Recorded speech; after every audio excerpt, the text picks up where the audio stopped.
Hello there. Welcome in. Glad to have you, whether you're listening on Extra Sports 1300, 740 KVOR, or you're streaming the show live on the streaming apps of those two fine radio stations, which I would highly recommend because you can listen to this or any of your favorite shows on either station in crystal clear streaming audio, but they're also free to download and free to use. You can also watch the show on the social media platform you love the most, and we're on pretty much all of them. It will be a veritable cornucopia of sports topics coming your way over the course of the program, and I'd love to get your thoughts. You can call or text into the show at 719-247-1313, or you could simply drop a comment on the live stream that you are currently watching. Let's start with Broncos camp. Got another soft tissue injury to report. Today, it is J.K. Dobbins who had to leave practice. This on the heels of Jalen Waddle, who is not practicing still because of his soft tissue injury. And then Nick Bonito last week suffered one of those soft tissue injuries. Now, Sean Payton has had the same answer for each and every one of them. They'll be fine, which isn't a subjective term. What does that mean? We'll kind of get into that here shortly. But he said, they'll be fine, they'll be fine, they'll be fine. But now they're starting to mount. And it leads to questions about why are all these soft tissue injuries happening. Here's Sean Payton's theory. It's hard for anyone to know your soft tissue. And so I'm always looking at what we did leading up to maybe a period where someone had a strain. So, we had a warm down after practice, and we'll continue to focus on it, though. I'll translate for you. This is not something that Sean Payton thinks is on the Denver Broncos. Like him and his staff, the trainers, the how difficult the practices are now. It's Sean Payton does like to have more difficult practices than some of the more contemporary NFL head coaches, but he did all this the same way last year, and the Broncos were one of the healthiest teams in the National Football League. So this is Sean Payton saying it's on the individual player more than anything else. Like, he'll do his due diligence and he'll continue to make sure that they're doing all they can from a nutrition standpoint, from a practicing, stretching, all of that kind of stuff. They'll do what they're supposed to do. What Sean Payton is saying is the players need to do what they need to do. The line at the beginning there of, it's hard for others to know about your soft tissue. Your soft tissue is your own. Your hamstring, your Achilles, your all that kind of stuff. It's yours. You know how your body functions and how much stretching you need, how much water you need. These are millionaire elite athletes who have been doing this their whole lives. They should know. So I think Sean Payton's putting more of the onus on the players to make sure they're getting ready for practice, understanding that it is going to be a more difficult, rigorous practice than maybe you would get in many other NFL cities. As far as the injuries themselves, and I think the three players can all give kind of different looks at it. This is something I talked about last week. Okay, the Broncos, as difficult as this is to accept, if you're a Broncos fan or if you're a fan of any team, sometimes you're just due. Right? That injury bug, it's kind of random, but if the injury bug kind of skips over you one year, it might come back twice as hard at you the next year. There's no rhyme or reason to it. There's no science. They got the best minds that they could possibly have on the subject. It's the nature of injuries. They just happen. And sometimes it seems like you go 1 year without many injuries, and then the next year you're crippled by them.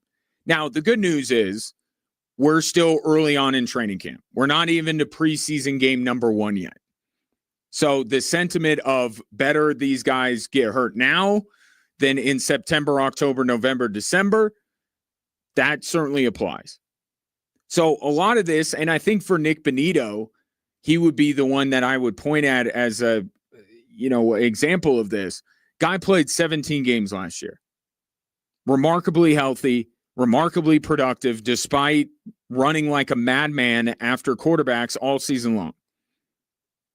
So for him, maybe you could say he was due to, pull a hammy or have a soft tissue injury. With Jalen Waddle, we discussed this last week. Maybe there's a little bit of a reputation when it comes to Jalen Waddle and being one of those players that is seemingly always banged up. Now, that's anecdotal, and that might be sometimes unfair to a player. But I think Jalen Waddle comes over for all of his talent, and that's what the Broncos are banking on, his talent. It did seem like in Miami, he always was carrying something into Sunday. He'd play through it, to his credit, but it always seemed like Jalen Waddle would be on an injury report. Anecdotally, it always seemed that way. So, welcome to the Jalen Waddle experience in some ways. With J.K. Dobbins, the latest soft tissue injury, this is a player who has yet to escape an NFL season without an injury. Now, in the litany of injuries that J.K. Dobbins has had, a pulled hammy or a soft tissue injury is the least of those, right? I mean, he's had catastrophic football injuries over the course of his career. So if I were to tell you that this is going to be the injury of J.K. Dobbins' season, you would take it, as opposed to tearing knee ligaments or breaking bones or what he went through last year with the Liz Frank. But this is a guy that, similar to Waddle, always feels like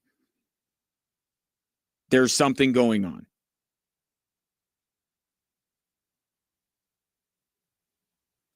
So this is not to either be doom and gloom or say don't worry about it. I mean, I'm kind of somewhere in between. And I think it's a case-by-case basis. Nick Bonito, to me, has shown to be healthy most of the time. You could probably dismiss that, right? And just say, well, it happens. Jalen Waddle, kind of a reputation. J.K. Dobbins, we actually come to expect worse injuries than this. But again, better now than, that Monday night opener against Kansas City.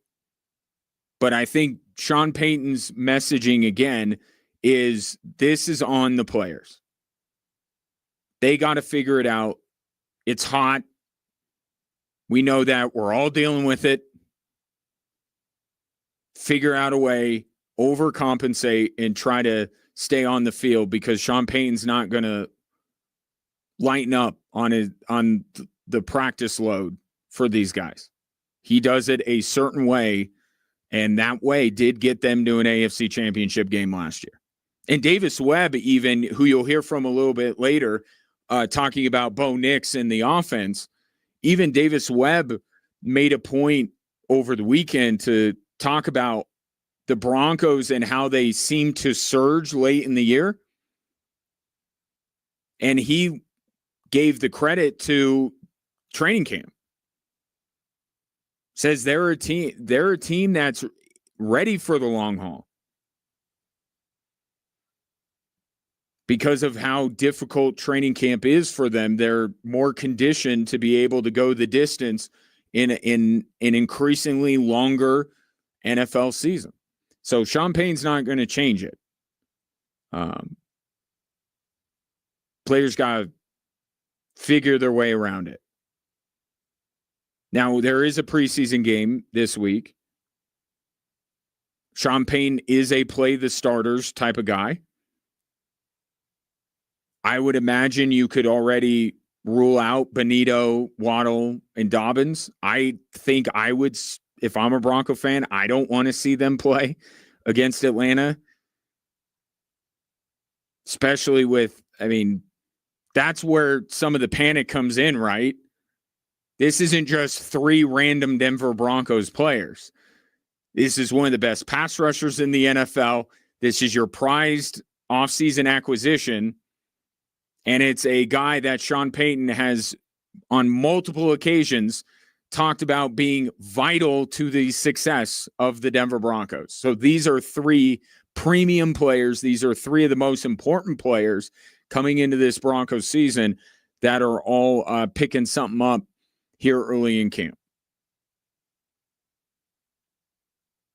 And hopefully tomorrow does not bring another. But J.K. Dobbins left practice today. Jalen Waddle last week, and he's out for the rest of this week, I believe. And then Nick Benito was the first one there. So I still feel like this is a season where you're going, maybe you don't want to think about it, but you're going to have to reasonably expect the Broncos to be more banged up than they were a year ago. The 2 things that I just think are going to they don't have to completely flip, but there's going to be regression to the mean.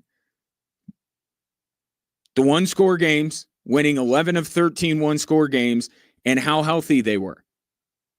Those things are not going to be as good as they were a year ago. To what effect, I don't know. I don't have a crystal ball. But my feeling is that the Denver Broncos are going to be more banged up than they were a year ago. You just hope that it's not Nick Benito, Jalen Waddle, and J.K. Dobbins that are the first 3 guys to get banged up here. And this is where the depth comes in, right? The Broncos have been lauded for the depth that they have on their roster. Here's a chance to see it. And Davis Webb actually, in talking about one position group in particular, raving about the depth. In fact, it's the position group we're talking about today with the injury to J.K. Dobbins. Here's Davis Webb. He was asked a question about Jonah Coleman, and then he gets into the overall depth in the running back room. Very mature, both on and off the field. The way he speaks, the way he thinks, he has natural instincts. We drop a play and the defense does something a little different. He doesn't hesitate. He has conviction on what he wants to do, and he knows the playbook. He's been studying his butt off. I think Lou's done a really good job with them. And, man, we have a great room. Top to bottom. Name 6 running backs on an NFL team right now. They're as good as our depth right now there. And Jonah Coleman profiles as somebody who could be a fill-in for J.K. Dobbins. He's more J.K. Dobbins in his game than he is R.J. Harvey. Right? More between the tackles, more downhill of a runner. So he's going to get, you would expect a few more reps here, is already being one of the storylines of camp from an individual level, maybe getting a little bit more work with J.K. Dobbins on the shelf for some period of time. No update from Sean Payton other than to say that J.K. Dobbins will be fine, which is what he said about Jalen Waddle, which is also what he said about Nick Benito. So starting off the show on a happy note, 719-247-1313. Coming up next, we'll stick with the Broncos. We will be a little bit more positive to start your week. How about Bo Nix? Wait till you hear what quarterback Davis Webb mentioned in the same breath as he was talking about Bo Nix.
Half off and sometimes even better. That's the power of sweet deals. Save 50% or more on restaurants, family fun, attractions, and more by going to extrasports1300.com or kvor.com.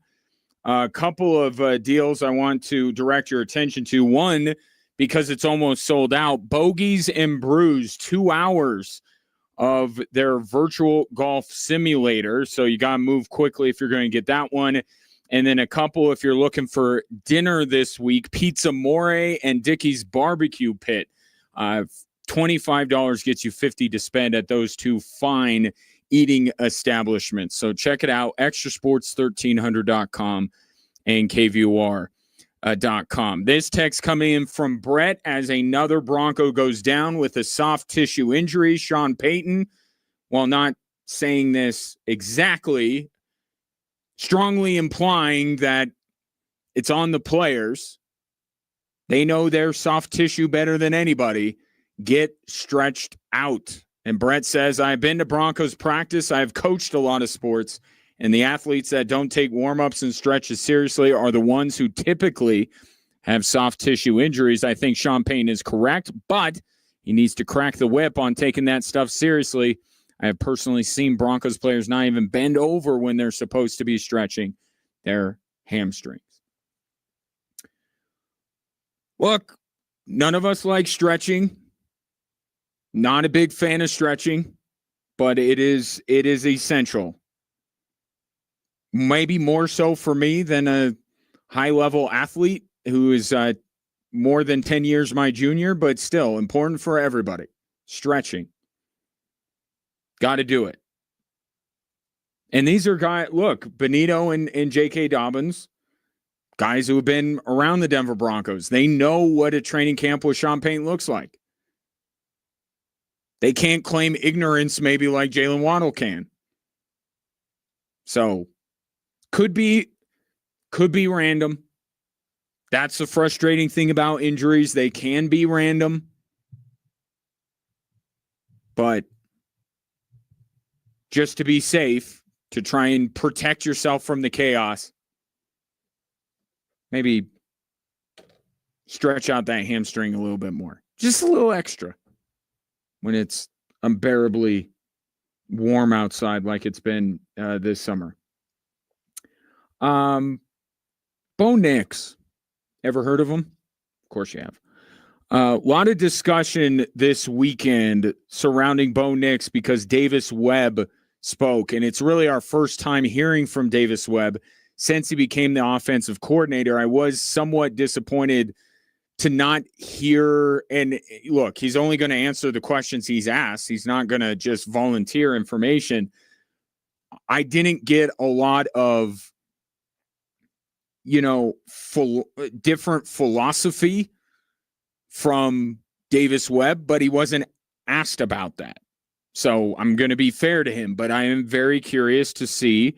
And these preseason games, regardless of the personnel out there, starting with Atlanta and moving through the preseason, we'll get a better look at how Davis Webb might be different as a play caller than Sean Payton, than anything he could tell us at a podium.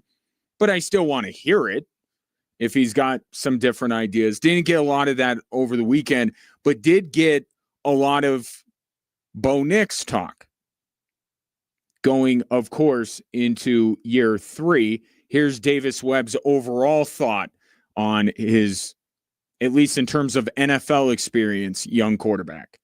Yeah, I think he's right on par with the other guys I've been around going into year 3, and I'm really satisfied where he's at. Both getting in and out of plays, getting to the huddle, getting in and out of the huddle fast, checking plays when it's appropriate, not overthinking, getting completions underneath, and using his feet. I think the injury last year, it was important for him to kind of move around a little bit early here, and I think he's done a really good job. I'm really satisfied with who he is. And that's the thing that you hear a lot with quarterbacks going into year 3, is just their understanding is better than it ever has been. And one of the issues with the Denver Broncos offense last year is they couldn't get the snap off in time. Now, some of that you can chalk up to Sean Payton, in his verbose play calls and, all of that stuff. The communication wasn't as quick as it needed to be. But then Bo Nix trying to diagnose everything and understand, okay, this guy's going to be here. That's all going to be better. It's a little, I don't want to say it's on autopilot, but it's bordering on second nature.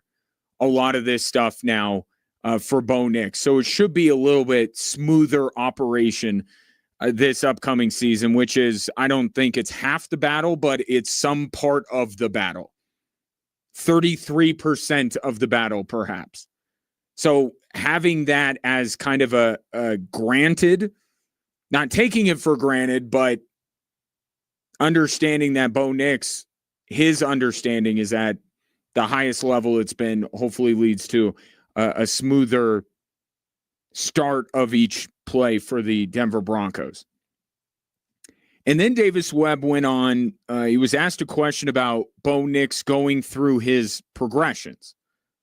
Another thing that we equate a year 3 quarterback to be much better in. First read is this, second read is this. All right, when is it time for me to go? Davis Webb lauded Bo Nix for that as well. And make sure you're listening for the quarterback that he compares Bo Nix to. I think we've done a good job kind of managing that. That is true. However, that allows him to get to his feet as well. So there's some positives and negatives to that. Josh Allen was very similar at that stage in his career with Bo. And I think it's noticeable the strides he's taken, hanging on one, getting to 2 to 3, and then using his legs. Josh Allen. That is one of the probably 3 quarterbacks that you don't throw around their name lightly when you're comparing your quarterback to them. Mahomes, Lamar, maybe Stafford at this point because he's played at such an elite level over the last few years and he's a Hall of Famer. You're going to throw out those names. Like that's the highest praise you could give your quarterback. And also it's going to make people sit up and pay attention.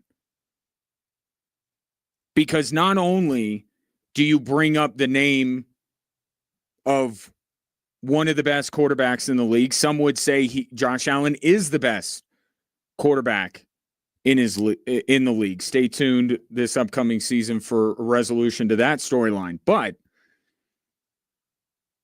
you're not just bringing up the name Josh Allen. You're bringing up year 3 Josh Allen. Year 3 Josh Allen is a special kind of Josh Allen. If you remember, his first year was fine. Second year kind of went a little bit downhill, was regressed year 1 to year 2. Not the first quarterback that's happened to, but it was certainly notable given, that he's a first round pick and the signs that he showed in year 1. Then he goes into year 3 and he pops. Josh Allen explodes. I mean, he's the second leading vote getter in the MVP race that year, which was, if you recall, landslide in favor of Aaron Rodgers. But the guy that got the second most votes was Josh Allen. So year 3, Josh Allen is a quarterback that burst onto the scene and from that point on was viewed as one of the best quarterbacks in the league. So when you're talking about your quarterback going into year 3 and you bring up Josh Allen going into year 3, that's a big deal.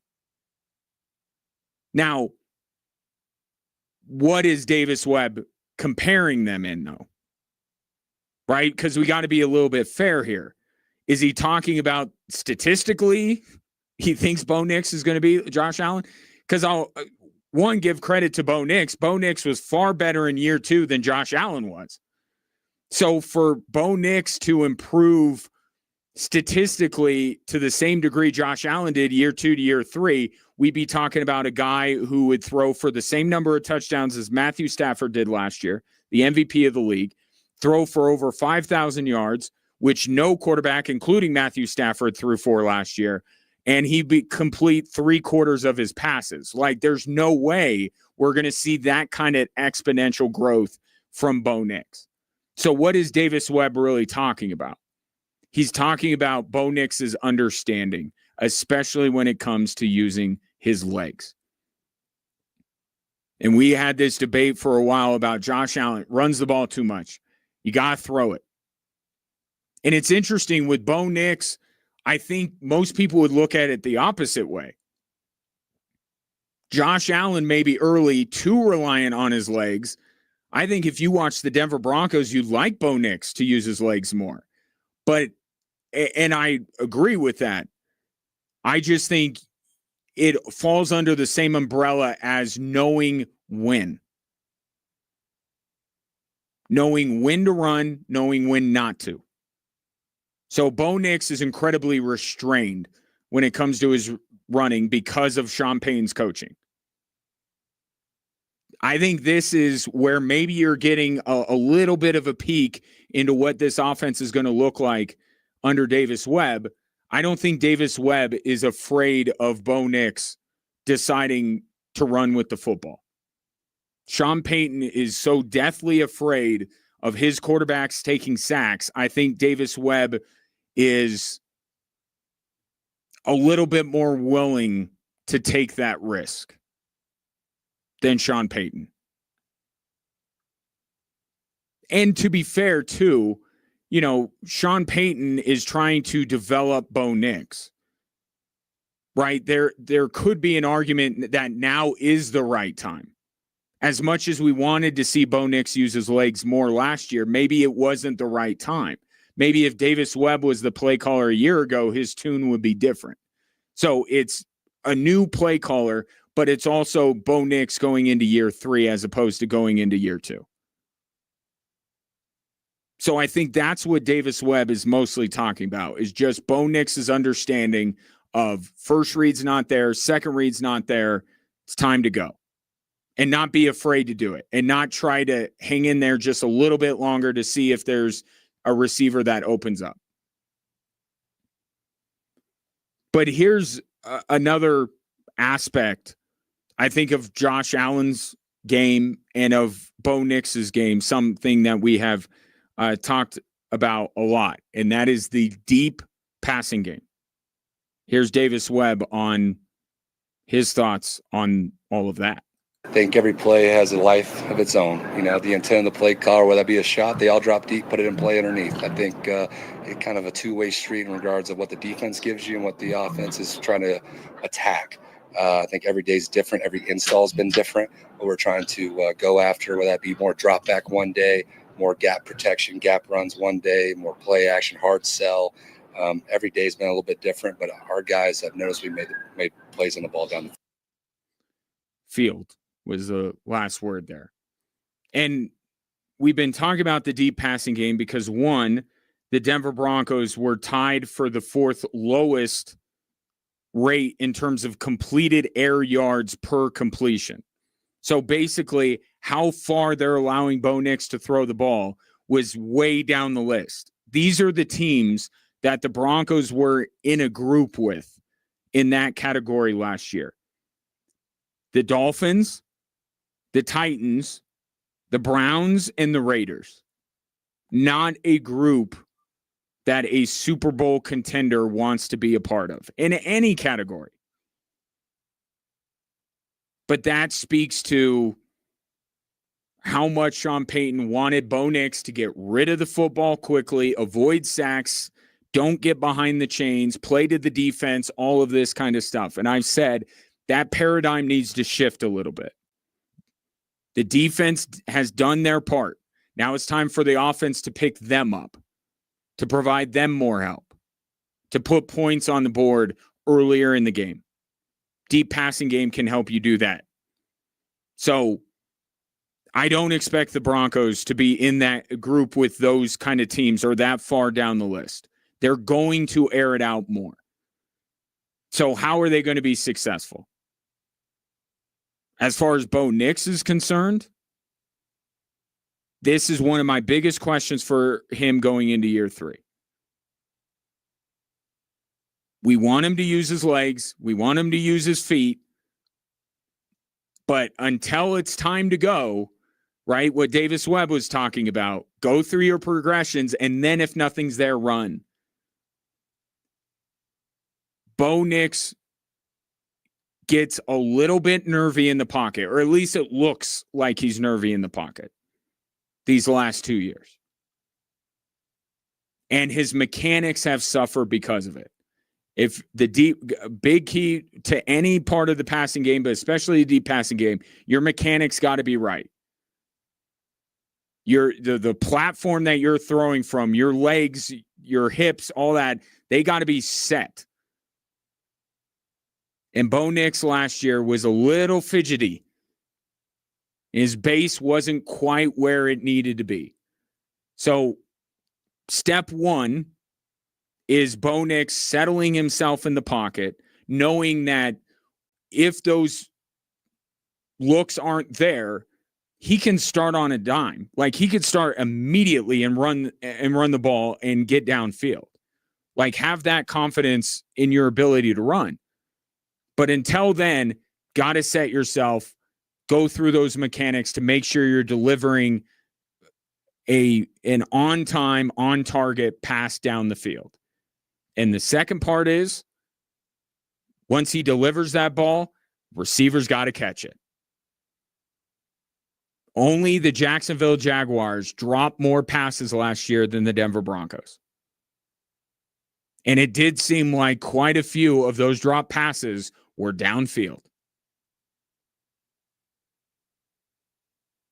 So Bo Nix, if his mechanics are right, if his base is where it needs to be, and he delivers a good ball, the guys on the other end got to catch it. Enter Jalen Waddle. Jalen Waddle, with his ability to separate, he's no stranger to the deep passing game. He's lived there. But the other guy, he can't throw to Jalen Waddle all the time. Cortland Sutton, Pat Bryant, Evan Ingram, these guys got to catch the ball. And of those three players, interestingly enough, Pat Bryant had the best drop rate out of the three of them. So the deep passing game and leaning more into Bo Nix's ability to run. It seems like if you read between the lines, Davis Webb is a big proponent of that. But you'll hear later, like, Sean Payton wants to air it out more. This is not necessarily a difference with Davis Webb. 719-247-1313.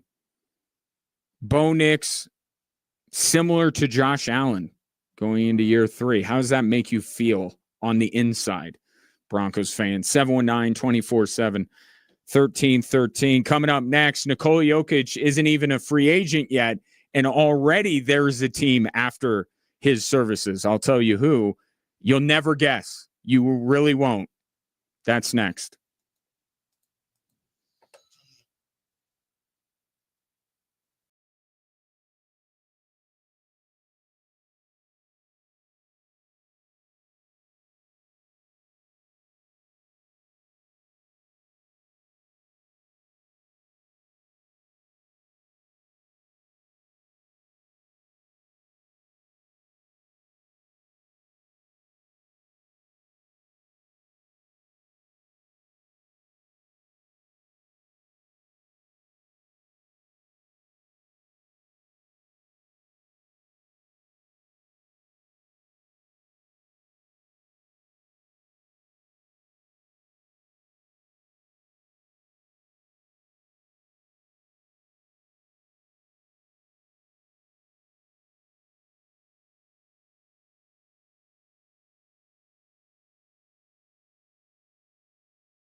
Want to see every Air Force football game this fall? We're qualifying listeners all this week for a chance to win 4 season tickets to the upcoming Air Force season.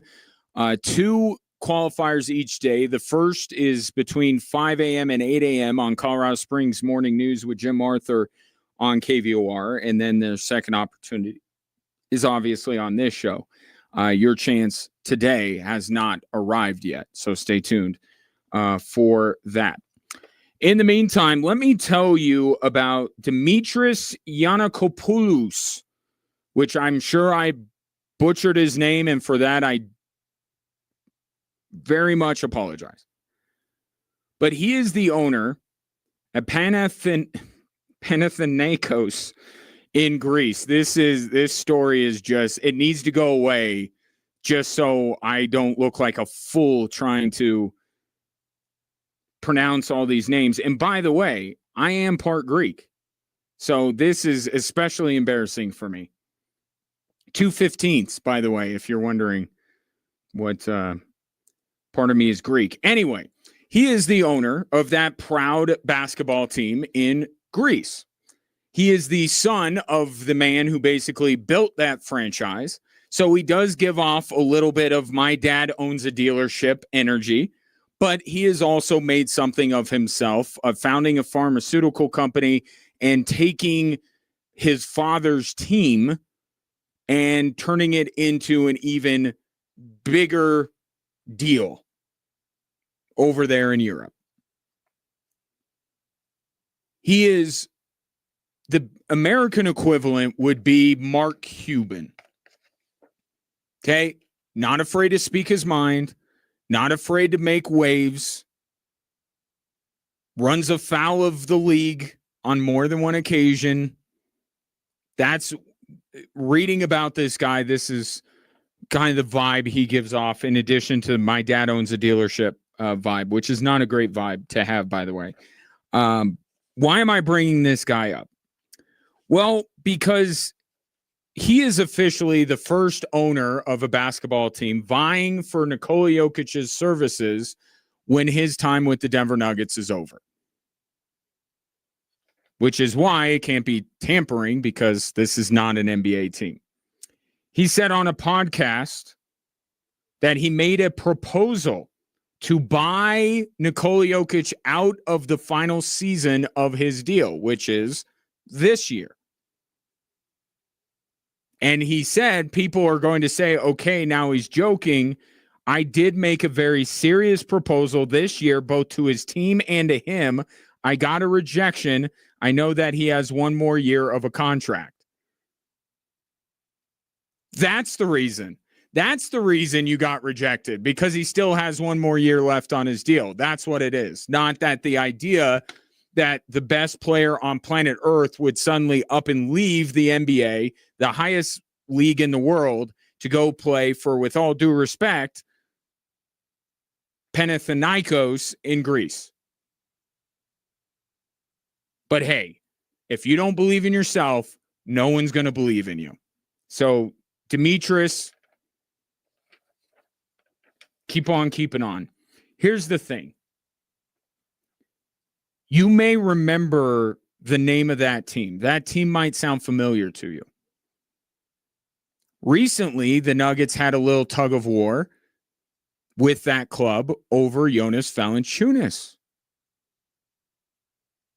Right? Panathinaikos was making overtures. Seemed like Jonas Valanciunas was interested. Nuggets said, no way, no how. You're under contract. You're coming back to us. So this is following a very familiar pattern. And by the way, where is Jonas Valanciunas now? Not on the Denver Nuggets. So perhaps Dimitris feels like, you know what? I ended up getting my guy maybe a year later than I wanted to, but I got him. Why can't I do it for Nikola Jokic? Well, let me answer that question. Okay? As frustrated as Nikola Jokic may be over the slow demise of his basketball team, I still believe that Nikola Jokic enjoys his life in America, part-time life, whatever you want to call it. I think he and his family are comfortable. Yes, they go back to Serbia in the offseason, but I think he enjoys it. And I think as a competitor, because that's what people don't give Nikola Jokic enough credit for, and yet they look at him crying over his horse winning, but they don't equate that as competitiveness that he can also have in the NBA. The dude is a competitor. He's not leaving the highest level of basketball in the world in his prime to go to a lesser league. He's just not. So perhaps that's too much exposition for something that you could have immediately clocked as being near impossible for Panathinaikos to land Nikola Jokic. And I do put the chances at 0. Right? And I try to tell myself never say never. I'm saying never.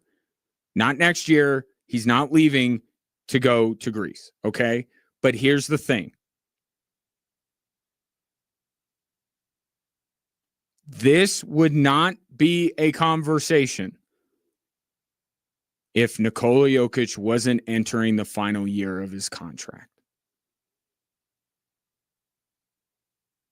I'm sure Demetrius had eyes on Nikola Jokic since the time he won his first MVP. I'm sure the teams over in Europe are always looking at European players in the league and saying, can we try to bring this guy back? But he's only bringing this up now. Why? Because as impossible as this is, it's somehow less impossible than it was 2 or 3 years ago. If Nikola Jokic this offseason had signed a 5-year extension, I don't know that this guy would be spouting off at the mouth on a podcast. But he is calculating, and maybe he's just doing it for the clicks, right? To get his fan base energized, to make waves out in Europe. Maybe that's all he's doing it for. But Nikola Jokic is going to be a free agent after this year, or can be. He has a player option. He can be a free agent. So why not sell your fan base on the dream of landing Nikola Jokic? As silly as it all seems,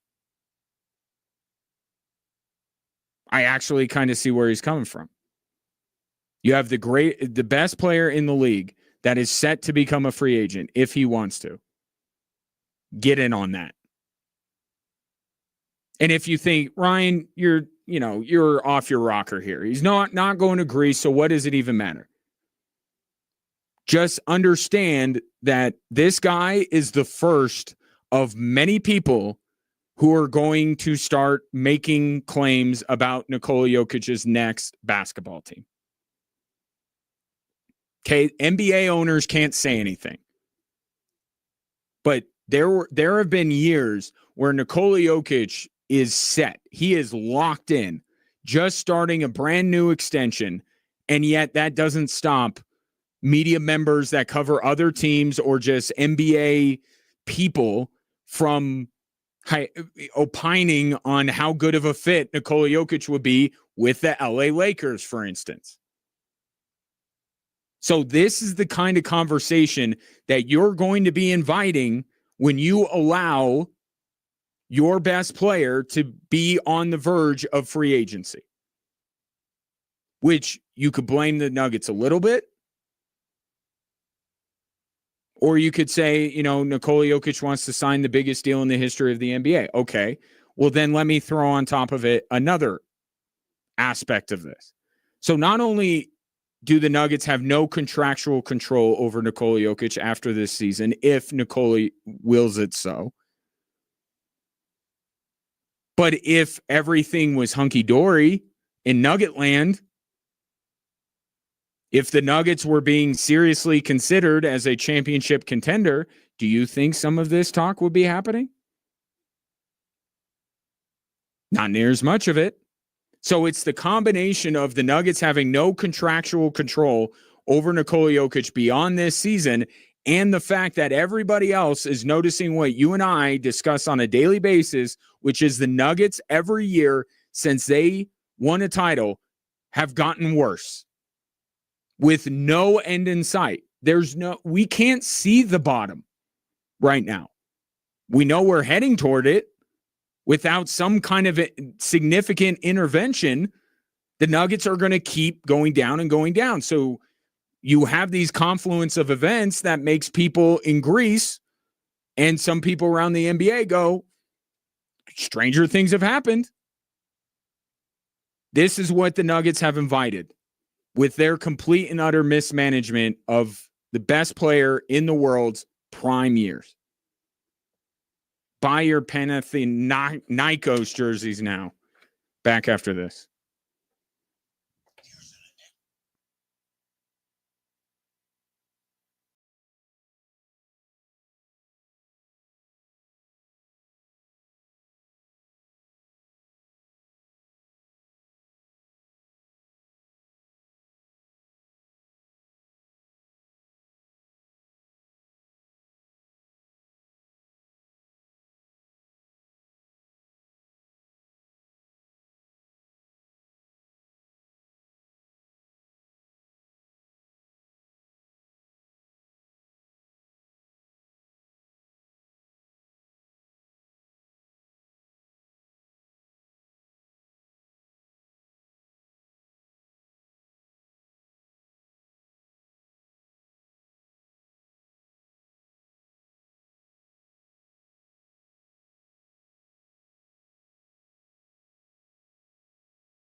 Welcome. Appreciate you tuning in, whether you're listening to the show, extrasports1300.com, 740 KVOR, or you're watching the show anywhere you scroll, as long as anywhere means some combination of Facebook, YouTube, Twitch, X, and Instagram. We stream on all those places on a daily basis. Just follow at Extra Sports 1300, at 740 KVOR, or you can follow me on a couple of those platforms. I'm at Gingerly Tweets on X and at Gingerwatch on Instagram because of the red hair. Yes, that's why I do it that way. If you would like to take your participation to another level, I'm all about that. You could call or text into the show, 719-247-1313, or you can drop a comment on the live stream. So I've noticed with Sean Payton this training camp for the Broncos that he's been a little bit more measured. Now, today he's talking with Kay Adams, so all bets are off. We might get a whopper of a Sean Payton quote in the next 24 hours if he's talking to Kay Adams. But up until this point, it's been a more reserved Sean Payton. Little less pie in the sky, we're this, we're that, Bo Nix is this, Bo Nix is that. And I've explained why I think that is. The Broncos have proven themselves as a concept, right? Sean Payton's coaching, their defense, Bo Nix is a quarterback. They've proven the concept once. They got to the AFC Championship, and many argue, had it not been for the Bo Nix injury, they would have made the Super Bowl. Now it's just, it doesn't have to be about believing anymore. It doesn't have to be about convincing themselves. They've seen it. So the confidence is there. Now it's about tightening everything up, getting a little bit better in a bunch of different areas to make yourself that much better of a football team to get truly, I mean, we could talk about hypotheticals with Bo Nix's injury till we're blue in the face, but the fact of the matter is history will remember the Broncos season ended in the AFC Championship. So it's about getting to the next step, which is playing in a Super Bowl. So I think that's why Sean Payton, he doesn't have to sell his team anymore. They believe, they buy in. You believe, you buy in as a Broncos fan. You don't have to do as much of that. But while Sean Payton is away, maybe there's a chance for some people to up the rhetoric a little bit.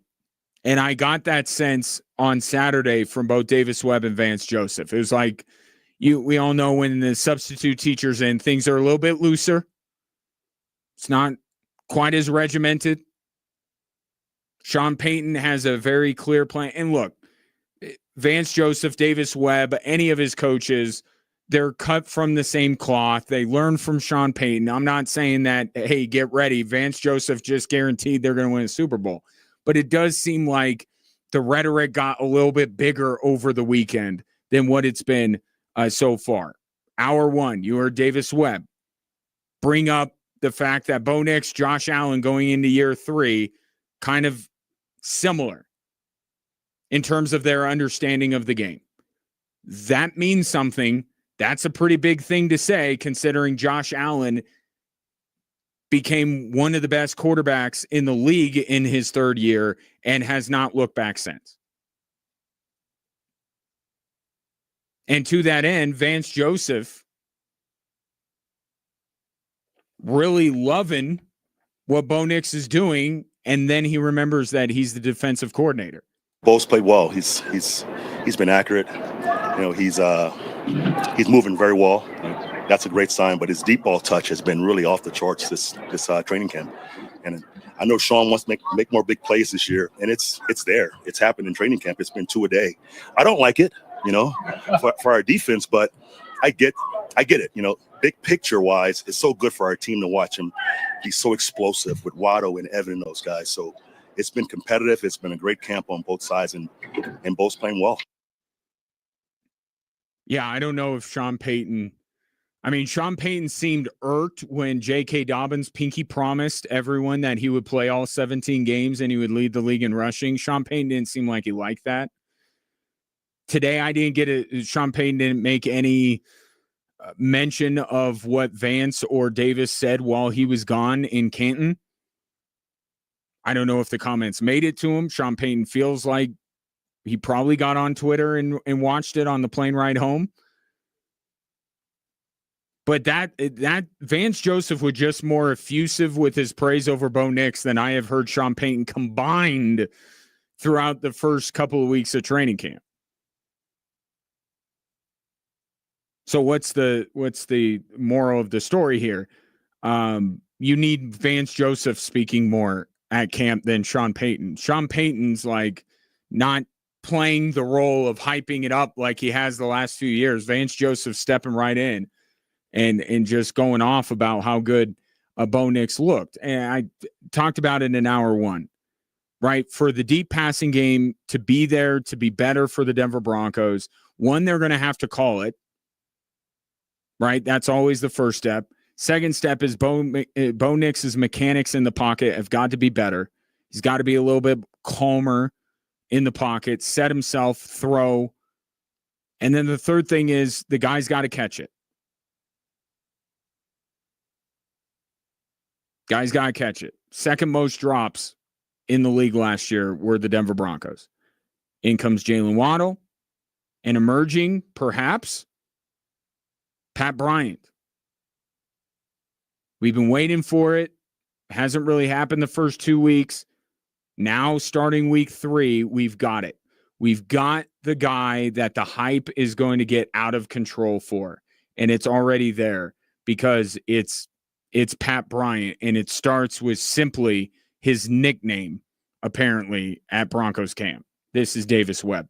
Man, Patty Ice has had some really, really good practices. I think, when Jalen went out for a couple of days, or Cortland, him, Troy, they really stepped up and made some plays down the field. I think Pat is very, very savvy. He's smart.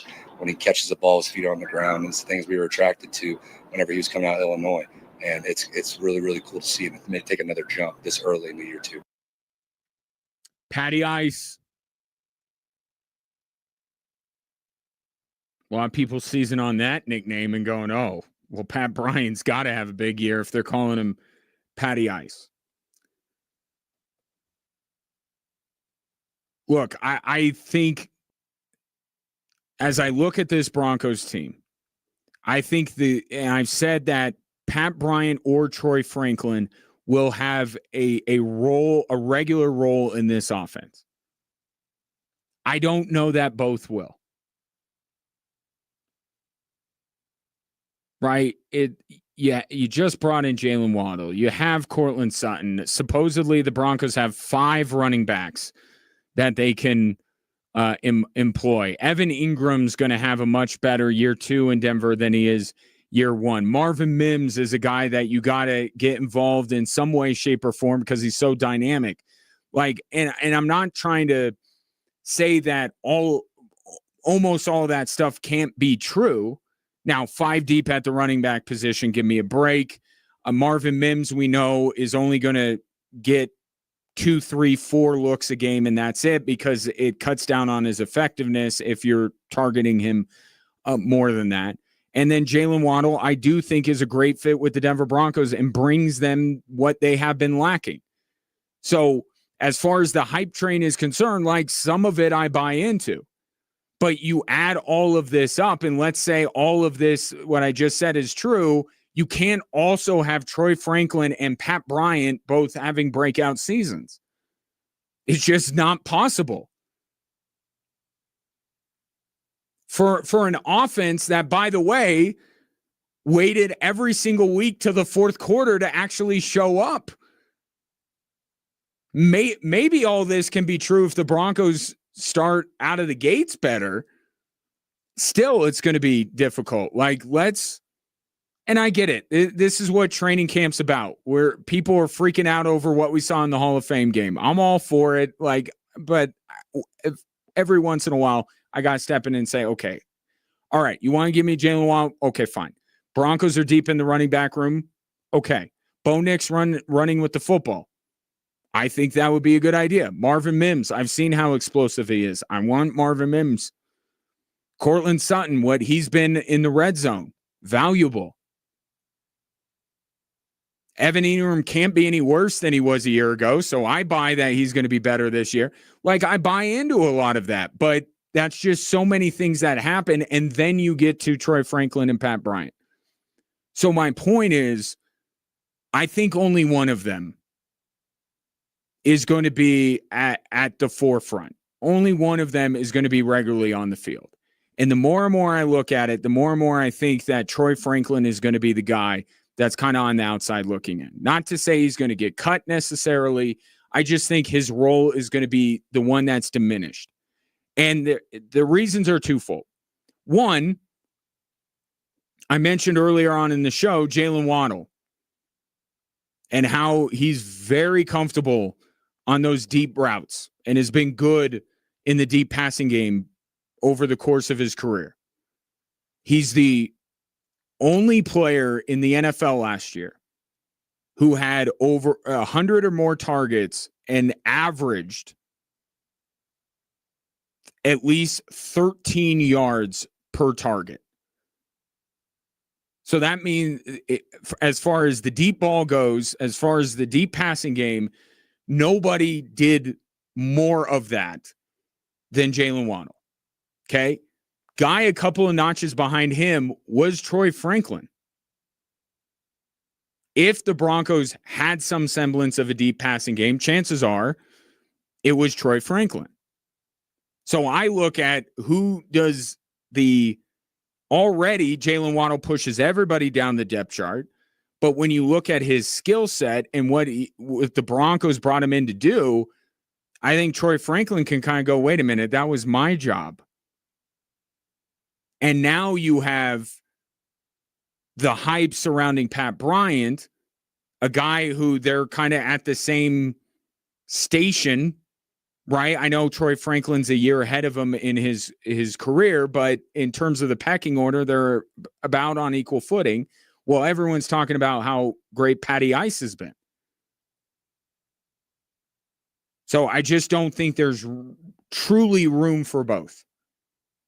It's like when Sean Payton talks about how he'd like to have 3 running backs, but it's really only 2 that he can guarantee carries for. Same thing in the passing game. You like to have 5 receivers that you can rely on, but chances are, how many of those guys are you getting the ball to? 3, 4? I mean, go ahead and tell me the best third wide receiver in the NFL.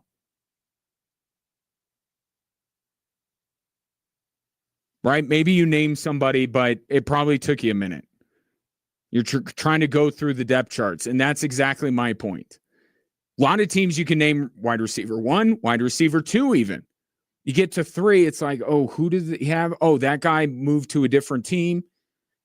And now we're talking about, like, if Marvin Mims has shown more, which I think he has, than either Pat Bryant or Troy Franklin to this point, maybe they don't call him wide receiver 3 because his role is a little bit different, like that Percy Harvin role.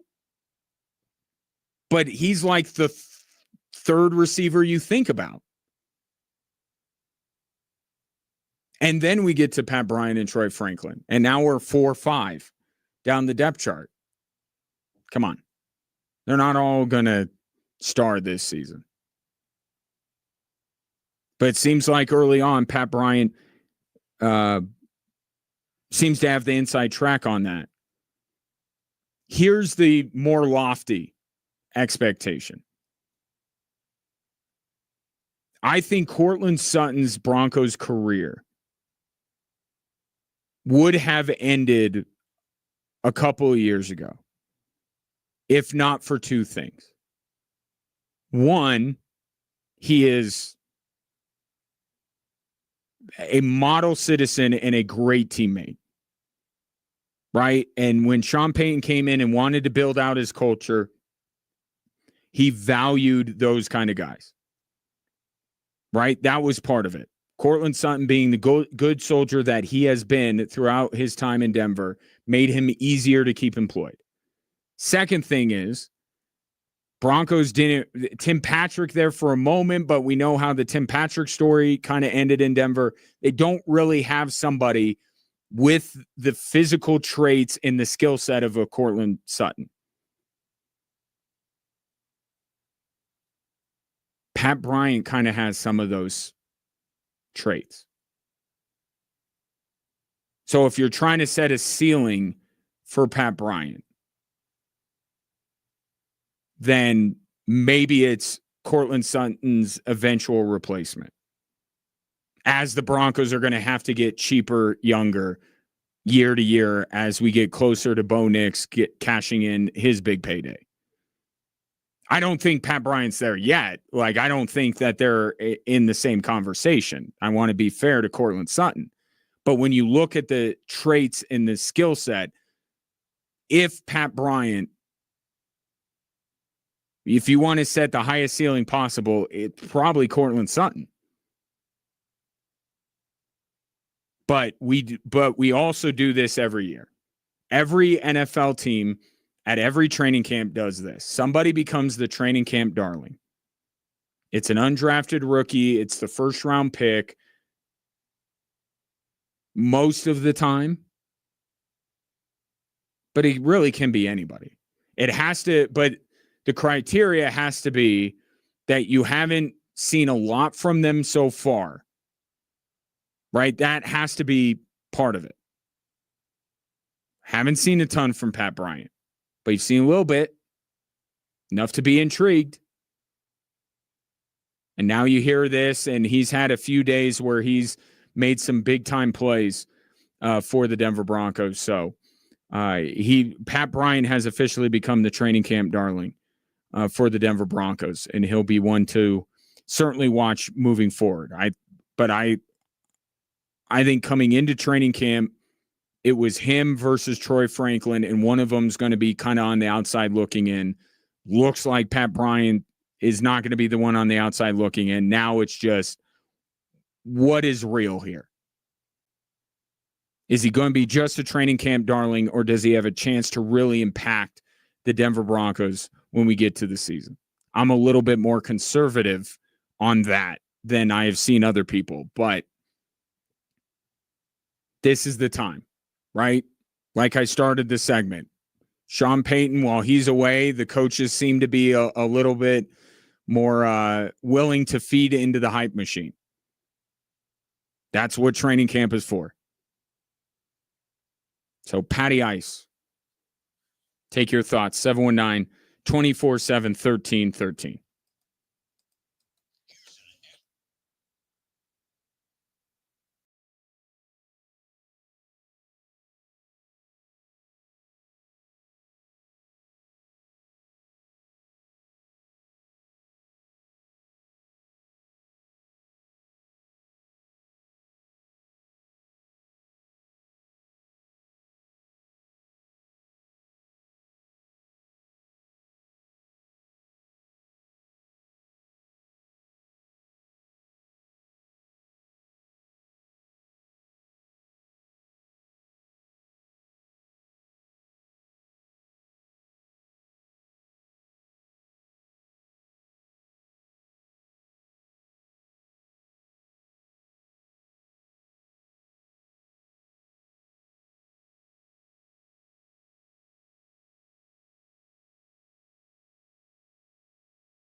Your chance to get qualified to win season tickets to the Air Force football season coming up. But in the meantime, more from Vance Joseph, which if I said that when he was the head coach of the Broncos, you would be like, oh, no. But when he's the defensive coordinator of the Broncos, you're like, oh, yes. Because things are good right now with the Broncos defense. And Vance Joseph, to his credit, is a significant reason why. He clearly is one of those coaches who is a better uncle than a dad, right? Like, or one of those dudes that's a better uncle than a dad. Like, not everybody's built to have all the responsibility. You know, Mike McDaniel's another one I think we're going to see. Like, his shtick was really tired in Miami, and he goes to L.A., and everyone's like, this is the greatest thing ever. And he's not heard from as much, which helps. So the shtick is, like, it stays fresh a little bit as opposed to him stepping to the podium every single day as the Miami Dolphins head coach. Now, a lot of players were saying Vance deserves another shot at being a head coach, and I think that that's fair because we have seen this before where a guy gets his first head coaching gig, flames out, goes back to being a coordinator, is great, gets that second shot, learns from past mistakes, and is better for it. We haven't seen Vance Joseph get that next shot. So in theory, I agree. Who's the NFL team that's going to do that, right? That's the other side of it. Like, we can all agree, like, these guys should get more than one shot to be a head coach, especially if they're a head coach very young. And, you know, these meteoric rises, teams want to seize on that and get a guy whose arrows pointed up, and then they end up employing somebody that's not ready for the gig. I'd like to see Vance Joseph get another shot at being a head coach, but I just don't know that it would be the franchise I'm running. I would want a sure thing or something closer to that. But for now, Vance Joseph is the defensive coordinator of the Denver Broncos, and he's very good at what he does, and his defense was superb last year. Vance Joseph says they can be that again, but it might look a little different. Our talks and meetings is always about, it might not look like it did last year as far as all the numbers, but the play style should be the same, right? And the end result can be the same. You know, it can be different as far as where we ranked. That's not important for us. It's about winning games and getting back to where we were. And it may look different, and that's okay, but the goal is the same. So what does he mean by that? That almost, and I know it's not him doing this because Vance Joseph is a competitor and he believes in his defense. So it comes across as temper your expectation, doesn't it? Like, don't expect as much out of us. That's kind of the way it came off. But I'm like, nah, I know Vance Joseph well enough. That's not what this is about. I think it's looking at specific, what is this Broncos defense known for? Sacking the quarterback. Okay. The opposing team does have a say in this. Right? What I think Vance Joseph is getting at, if nothing else, quarterbacks are going to start to get rid of the ball faster.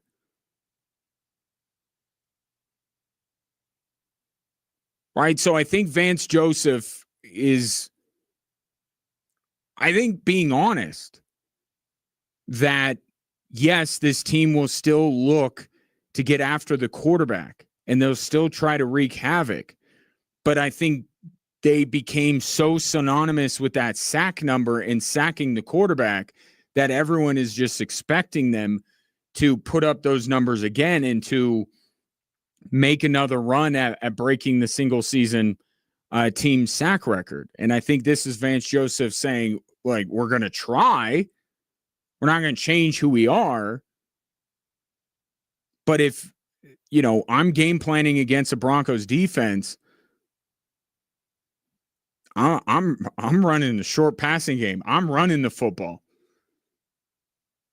Like I feel like I'm playing right into their hands if I'm taking 5-step drops and surveying the landscape with 5 wide receivers on the field. So I think that's what Vance Joseph is saying. Don't get so caught up in the numbers. Because he believes the effectiveness of this defense is going to be as high as it was last year. And you can make an impact as a defensive player by rushing the quarterback and not sacking him. Obviously, sacking is the best outcome, but you can still chase teams off the field, keep them behind the sticks, do all of that stuff by simply pressuring them. And they're still going to try. They're not changing who they are.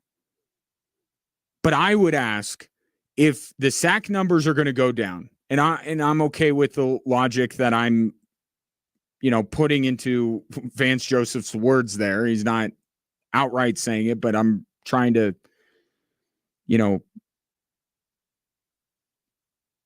decide what he's saying and giving my opinion on it. If the sack numbers are going to go down, fine. Okay. Can the interception numbers go up? Right? Can that be the trade-off? Maybe a less effective team at sacking the quarterback, but a more effective team in taking the ball away? Because I'll say this, for all the sacks that the Broncos got last year, sure felt like they were still on the field a lot. Sure felt like teams were able to find a way around it. Now, ultimately, and I think this is one of the better parts of the Broncos defense, they kept teams out of the end zone. Teams had to settle for quite a few field goals.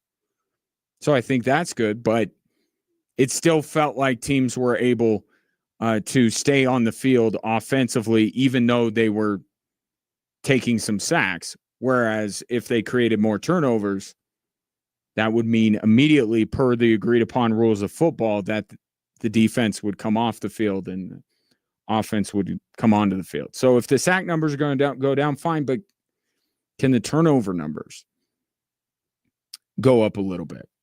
Perhaps from somebody like, I don't know, Riley Moss. Vance Joseph talked about him and the difference in him going into this season. His downfall last year was just playing clean, not getting penalties. But watching him now, he's been calm. He's seeing the splits. He's playing square with intermediate routes. I mean, the ball goes vertical. He's not fouling. He's fouling the football, and that's the progression for most young corners. If they're competitive, they can play. And once they fix the football IQ and it slows down and they find the ball, that's a very good player. So he's on track to have a great year.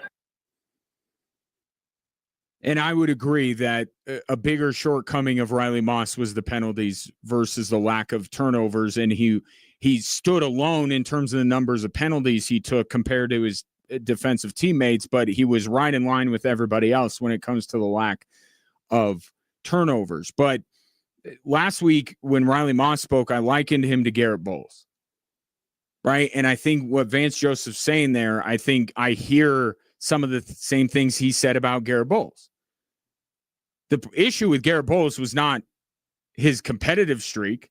Garrett Bowles is an extremely competitive guy. Desperately wanted to win, desperately wanted to cut down on the holding penalties. Right? So that wasn't the issue. It was just the guy needed to be coached up a little bit.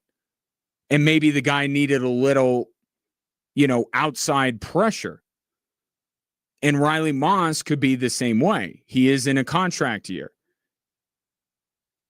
And the Broncos, every year that we get closer to Bo Nix getting paid, are going to have to make more difficult roster decisions. So some guys that they like but maybe don't love are the ones that they're not willing to commit a sizable salary to. And I could see Riley Moss fitting into that category.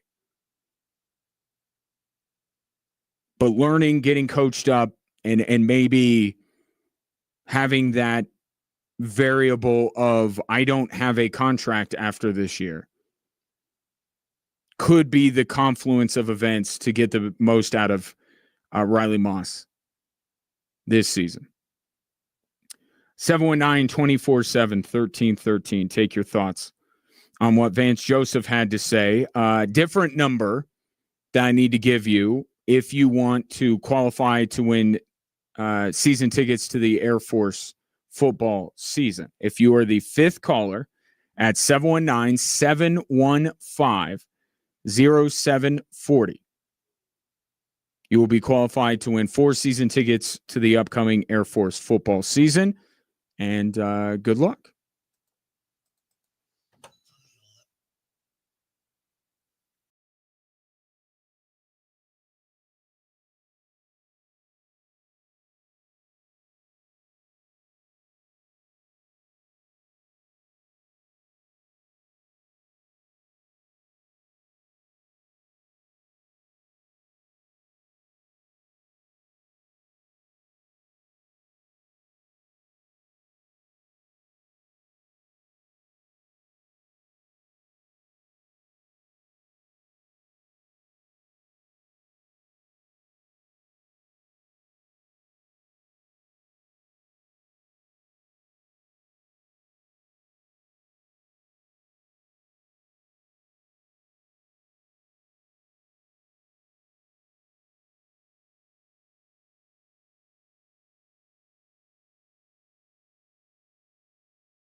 Congratulations to Michael, the latest qualifier to win 4 season tickets to the upcoming Air Force football season. Another chance for you tomorrow morning between 5 and 8 with Jim Arthur on 740 KVOR, and then come on back here tomorrow afternoon for the chance I will give you to be our latest qualifier to win 4 season tickets to the upcoming Air Force football season. Hall of Fame weekend in Canton. And I got to say, because of the way the Hall of Fame game ended, that my interest was a little bit more. It was actually 2 reasons. One, I was like, that was an awesome Hall of Fame game. I'm going to maybe watch more of the induction ceremony than I normally do. But it's also the class. I mean, this was such a great class of Hall of Famers with Kuechly and Breeze and Fitzgerald and Roger Craig and Adam Vinatieri. It was just it was as stacked of a Hall of Fame class as we have had in years. Right? And I get it. They're all Hall of Famers, allegedly. But some years you're like, oh, that guy awesome, that guy's awesome. And then who is that again? Or we debate a little bit, is that really a Hall of Fame player? I think all of these guys were absolutely a Hall of Fame quality. My one thing that I didn't love and was based around Roger Craig, not because Roger Craig wasn't deserving. He absolutely is a Hall of Famer. But the whole Belichick-Shanahan thing. Like, I would say those two, especially Belichick.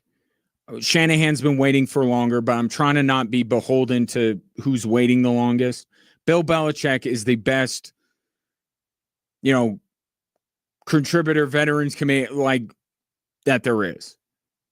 So he should have been in. But Roger Craig was phenomenal. And then hearing, I mean, it just breaks your heart. And it's something that we don't like to acknowledge, to be honest. We don't. We like to be blissfully ignorant of the impact of a game like football that we love so much. But him announcing that he's got a early onset dementia diagnosis from playing football, I mean, that just tears you apart to hear that, and makes you appreciate even more what these athletes go through. Literally putting their bodies on the line, their health at risk to entertain us on Sundays. And so listening to Roger Craig, and again, I think Roger Craig's a Hall of Famer. I was not at all debating the merit of him getting in. I'm just saying, how could you not figure your stuff out and get Belichick in, which is not Roger Craig's fault. Like, I understand that this is not on him. This is on the committee. But listening to Roger Craig, I'm like, I'm glad he got in, because part of my issue with the Hall of Fame is, again, to the Shanahan thing. Oh, he's been waiting. And I understand it to a point, but then how, you pick somebody just because it's their turn and they're next in line, and then something happens to the guy that maybe is more deserving and won't get to fully appreciate getting in because either their health declines or unfortunately they pass away. So I'm not about next guy in line. Just put the most deserving people in right away. Put them in right away. But I was glad that Roger Craig got that moment, because a year, 2 years, who knows, he wouldn't be able to have the moment and experience the moment the way he did this weekend. So that was obviously incredibly powerful. So was Drew Brees. I mean, my God, this dude. And if you're a Saints fan, and I have an idea, like, Drew Brees has been a prominent quarterback in the league my entire adult life. Like, I know Drew Brees, and I lived through, not because I was in New Orleans, but like we all did, we lived through, Katrina, and understood to an extent, not as much as being there, but understood to an extent what that Saints team meant to the city and what Drew Brees meant to that city. But for, him to, deliver this, and it's part of a bigger, like, I would just assume play his whole speech, but, time constraints and all that. But this was the most powerful thing that he said, and it just reiterates, like, what an amazing marriage that was between Drew Brees and the city of New Orleans. Storms teach us that our greatest treasures aren't the things that we own. They're the people we love and the way we show up for one another. It reminds us to hold our loved ones a little closer, to love a little harder, to laugh a little louder, and to never take a single day for granted. Sometimes it takes losing what can be replaced to truly appreciate the things that can't. New Orleans, you accepted me, you embraced me, you believed in me, but more importantly, you trusted me with the soul of the city, and I would have died to protect that calling. Goosebumps. Goosebumps when I heard it for the first time. Goosebumps just now. How incredibly powerful. And look, not everybody has that kind of a story. Thank goodness, right? You don't want there to be every athlete trotting up there and to be able to speak to, a terrible tragedy that befell the city. But that's what makes Drew Brees, his speech and his induction, stand out, was because of what happened in New Orleans. And just, man, he absolutely crushed it. Sean Payton said today he's been working on that for 2.5 years. It sounded like he worked on it for 2.5 years. And then there was the line about every fiber of his jacket is his teammate. Like, it was so good. And Sean Payton said it today too. Every speech that was made, you're like, how is the next guy going to follow that? Drew Brees, you can't follow that. You can't. It was good that he was as low in the batting order, so to speak, as he was, because that was amazing. And look, when you have that juxtaposed to another speech, you're like, what are we doing here? On review, unfortunately, Adam Vinatieri, I think, had the wrong speech plan for when, Roger Craig and Drew Brees had the speeches that they had. But here was one of Adam Vinatieri's lighter moments, shall we say, throughout his speech. Pat McAfee's here in the crowd today. Great to see you, brother. The only person who enjoyed holding my balls more than my wife.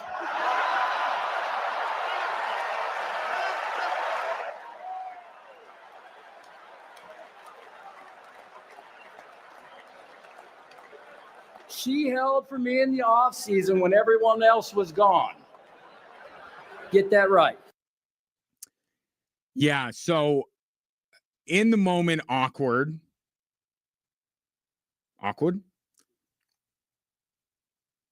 Upon further review, that you got the whole everybody's speeches in and juxtaposed with Drew Brees, very awkward. I heard them debating this on Dan Patrick this morning on Extra Sports 1300. I'm kind of with Dan. Like, it's your moment. The worst thing that anybody could do, and it will stay with me till the end of time, what Barry Sanders' dad did to him, like, that is the worst. Because, and if you remember, he said that Barry was like the third best running back ever. So he said himself, which, okay, like, all right, Dad, whatever. And then he said, Walter Payton? Is that who he said? I forget. It really doesn't matter. The fact is he named another NFL running back ahead of his son.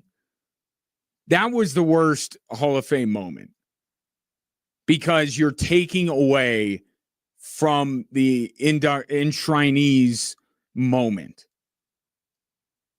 If Adam Vinatieri wants to go up there and turn it into a Comedy Central roast, then that's his prerogative. I thought it was awkward. It wasn't, it wouldn't be what I would have chosen to done.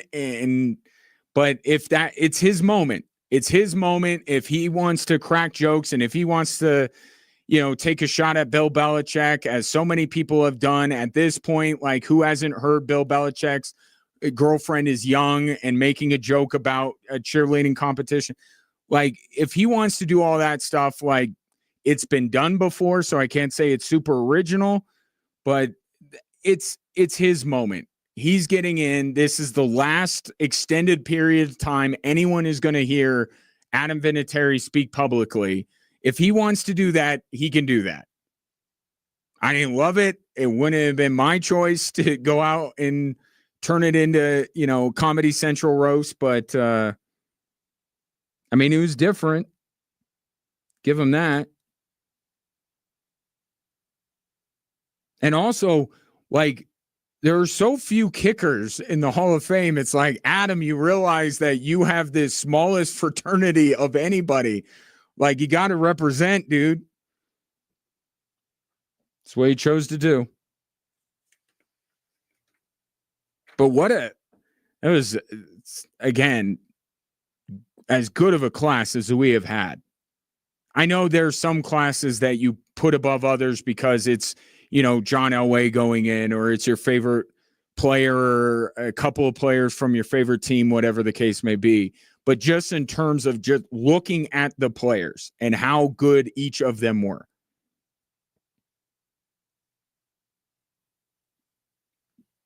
Like, I might be able to make a case that at their respective positions, are Drew Brees, Larry Fitzgerald, and Luke Kuechly three of the more underrated? I think it's tough for Kuechly because it's a position that we don't think of a lot of guys, and we think of Luke Kuechly.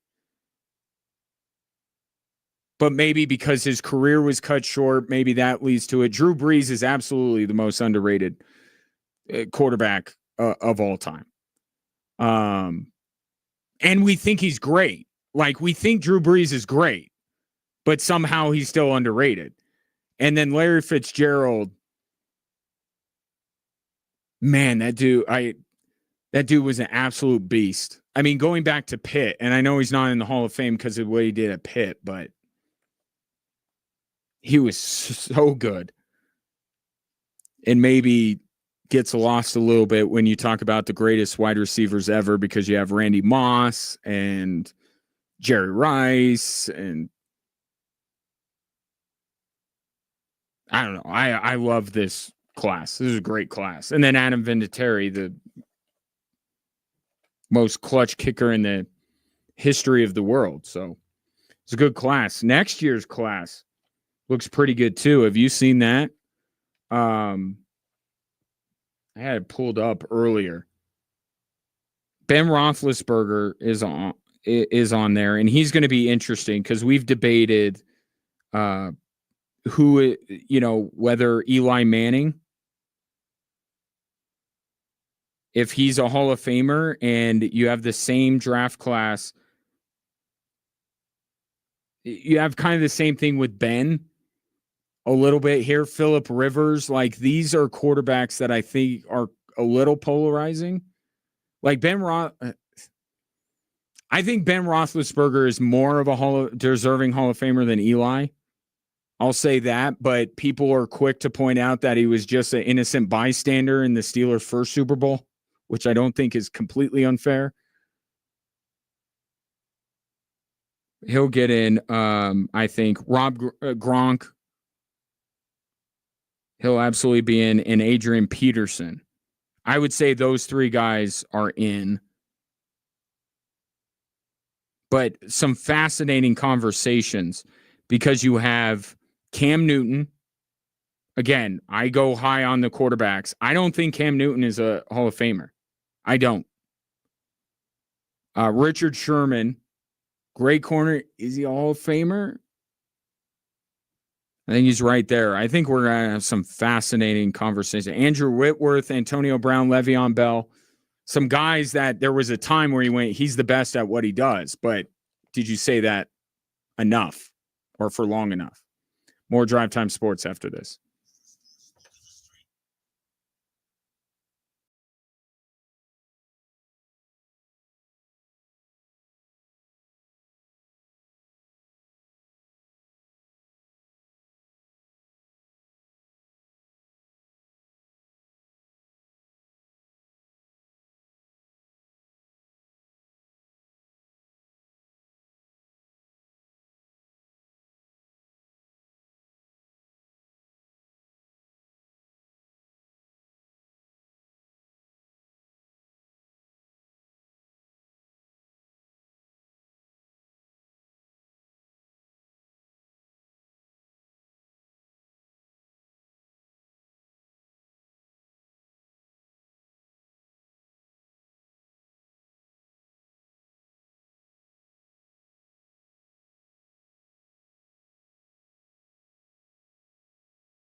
Hello there. Welcome in. Glad to have you, whether you're listening on Extra Sports 1300, 740 KVOR. If you're streaming the show on either one of those two stations' apps, or you're watching anywhere you scroll. If you'd like to take your participation in today's show to the next level, you can. Pretty easily, in fact. 719-24-7. 1313. You could call or text in your thoughts. Got a few texts trickling in that I will get to here in this third hour of the show. Or if you are more of a social media person, just if you're watching the show, you could drop a comment right there. Find me on X at Gingerly Tweets and on Instagram at GingeWatch. Perhaps you have a thought or two on the three stories that are driving the show today.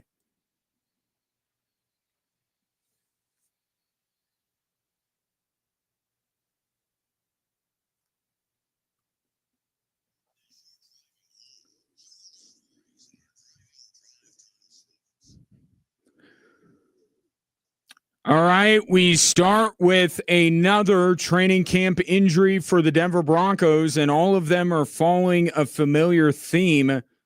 They're soft tissue injuries. Nick Bonitto first, Jalen Waddle last week, and today J.K. Dobbins left practice with a soft tissue injury. Here's Sean Payton on the culprit. It's hard for anyone to know your soft tissue. And so I'm always looking at what we did leading up to maybe a period where someone had a strain. So, we had a warm down after practice, and we'll continue to focus on it, though. Translation, this is on you, players, especially the ones who have been around the Broncos for a little while now. You know how difficult Sean Payton's practices are. You know how hot it's been in the state of Colorado this summer. You, as a player, need to do your best to limit these soft tissue injuries. Meanwhile, the Denver Broncos will use, I'm sure Greg Penner has spared no expense in the sports health side of the building. They will do everything they can to make sure that they mitigate injuries, but I think Sean Payton very clearly today said these are on the players. Stretch, hydrate. Do what is necessary to keep yourself on the field. And part of it is better now than in September or October, November, December. Or as the Broncos were concerned last year, better than January. Better now than then. Sure. Okay, so get all these out of the way now. But I think it's a harbinger of things to come, because I truly believe that one thing that broke in the Broncos' favor last year was their health. Not at the end. I get it. Not at the end. But for the majority of the season, J.K. Dobbins was their only injury of any significance until Bo Nix got hurt against Buffalo. That in it, there's no science behind it. I am not a scientist. I am not a doctor, but I watch enough sports, as do you, to just have this feeling that when a team is living pretty when it comes to the health of the team and nobody's getting hurt and everybody's available, that it seems like it comes back tenfold the year after. I'm not saying that that's exactly going to be the case for the Denver Broncos, but I think you can, just like they're not going to win 11 of 13 one-score games this year, they're not going to be as healthy as they were a year ago. They just won't be. I know that. And it's just a matter of how severe the injuries are, and is it at a position that the Broncos can't afford to lose somebody, like the quarterback position. That remains to be seen. But you look at these three instances. Nick Bonitto's kind of an illustration of what I'm talking about. Guy played 17 games. He's on the field all the time. Was remarkably healthy.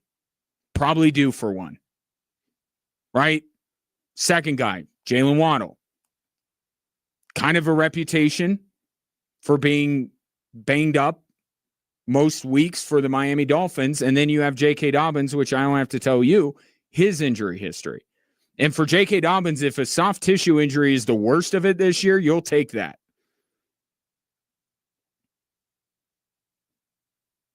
But it could be random, or it could be, look at the player and go, maybe this isn't a coincidence. But these soft tissue injuries, they're not the worst thing, but they do linger.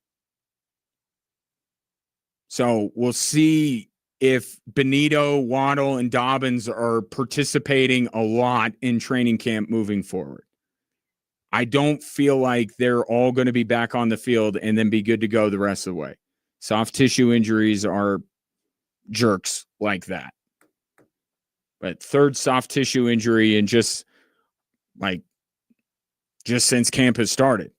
And to 3 significant Broncos players too, which is not great either.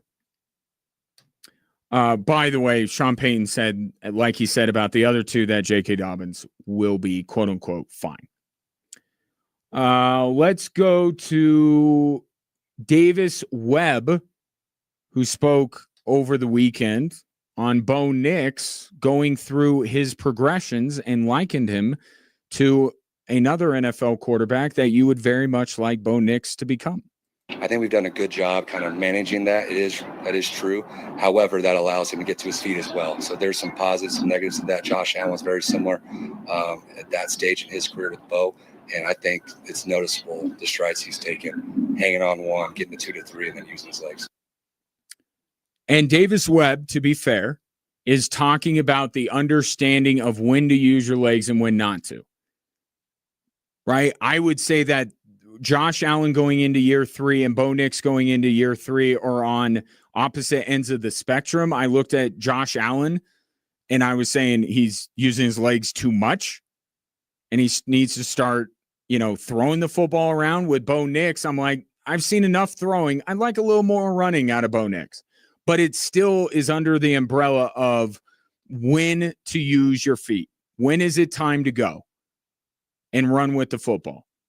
That's what Davis Webb is talking about.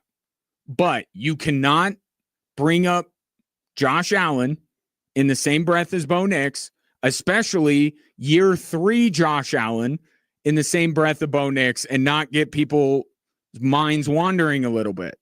Because Josh Allen, year 3 was the year that he burst onto the scene. He popped. That was he was put over the top. Josh Allen was second in the MVP voting in year 3, and he never dropped out of it.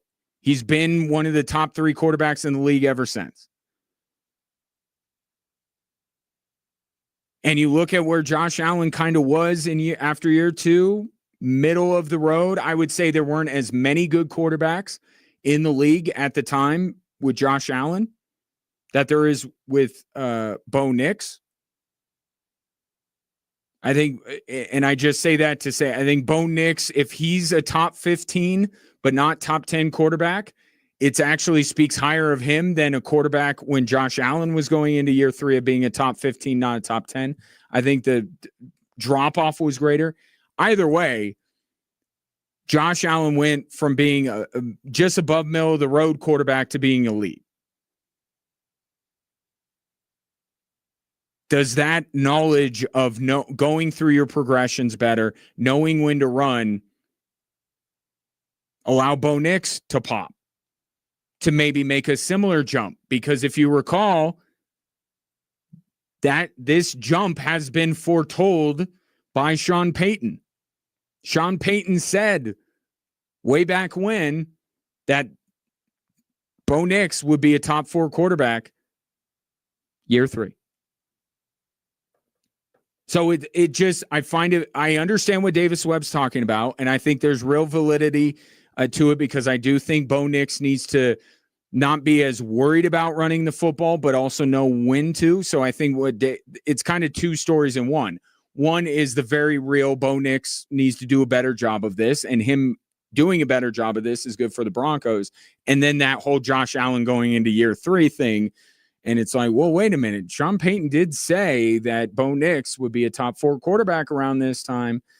So Maybe that's Davis Webb feeding into that just a little bit. Story number 3, we go to the NBA, and the first suitor for Nikola Jokic has emerged. Panathinaikos of Greece. Their owner, who's a little bit of a rebel rouser, from what I gather, over there in Greece, ruffling some feathers, drawing some fines from the league, not one to be shy about his thoughts, went on a podcast and said that he made a proposal to the Denver Nuggets already for Nikola Jokic. He went to the Nuggets and went to Jokic and got, in his words, rejected. However, like me when I was trying to find a prom date, this guy's not giving up, and he's going to try again. And he said, I know that he has one more year of a contract, with the implication that when that one season left on his contract is up, it's coming right back at him. And if you recall, this is the team that was trying to get Jonas Valanciunas this time last year, and it was a whole big to-do. I mean, think about, and this thought just popped in my head, think about what the last 2 off seasons have been dominated by with the Denver Nuggets. Will Jonas Valanciunas play for Denver or in Greece? And now Peyton Watson. Like, this is where we are with the Denver Nuggets, that Jonas controls all of last offseason and Peyton Watson is controlling all of this one. I don't feel like that is an indicator of things going great in Denver. But alas, this was the team that was trying to get Jonas Valanciunas to come over. And the Nuggets were like, we got him under contract. No. Not under contract anymore. And this is all ridiculous. Like, I acknowledge it. It's silly. There's no way Nikola Jokic is going to leave the Denver Nuggets this season to go play in Greece. However,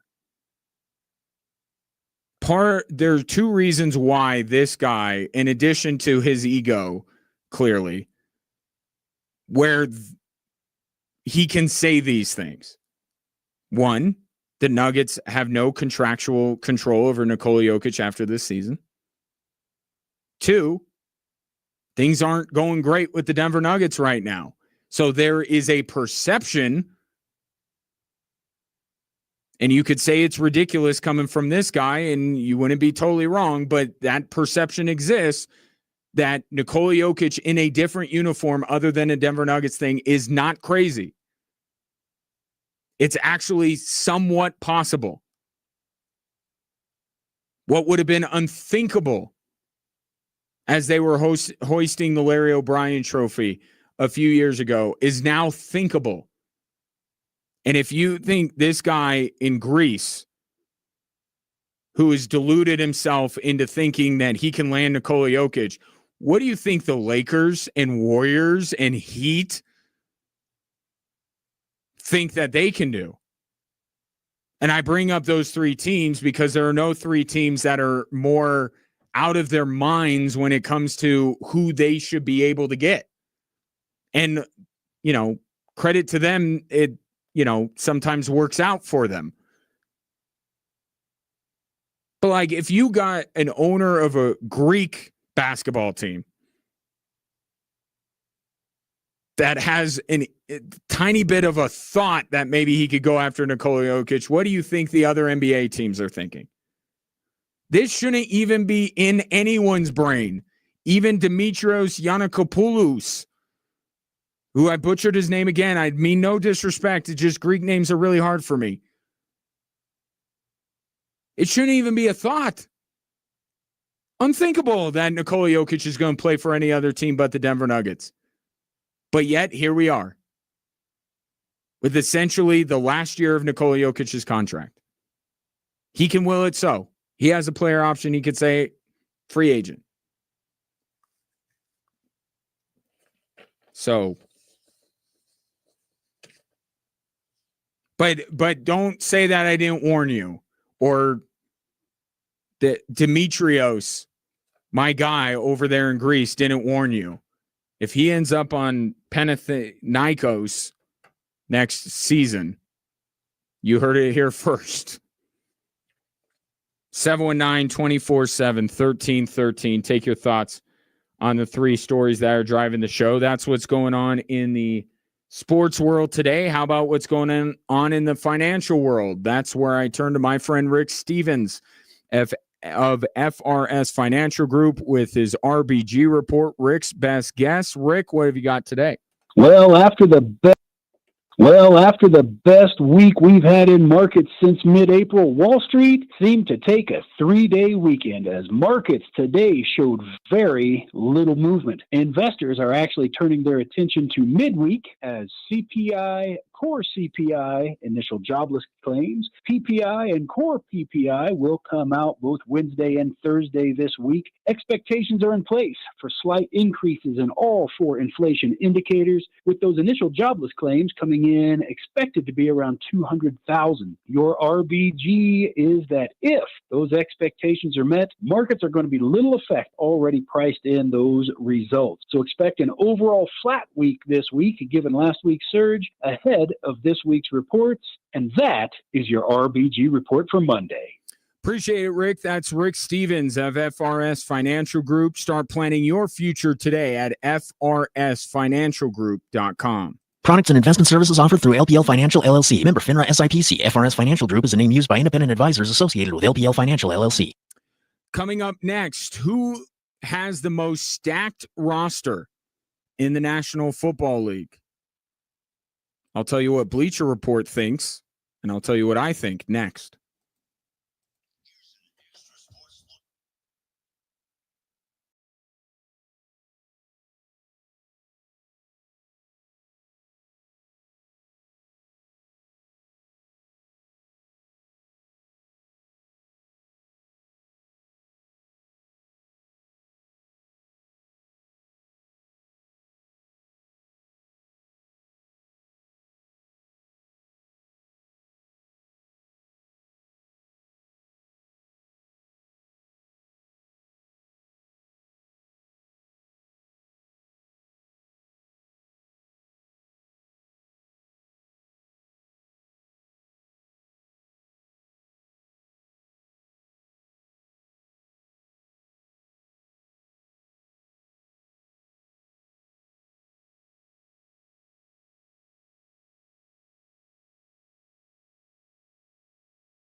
Let's read some texts, shall we? Or I'll read them, and then you can hear them, because if you're driving, it's not safe to read text messages. But I can, because I'm just standing here.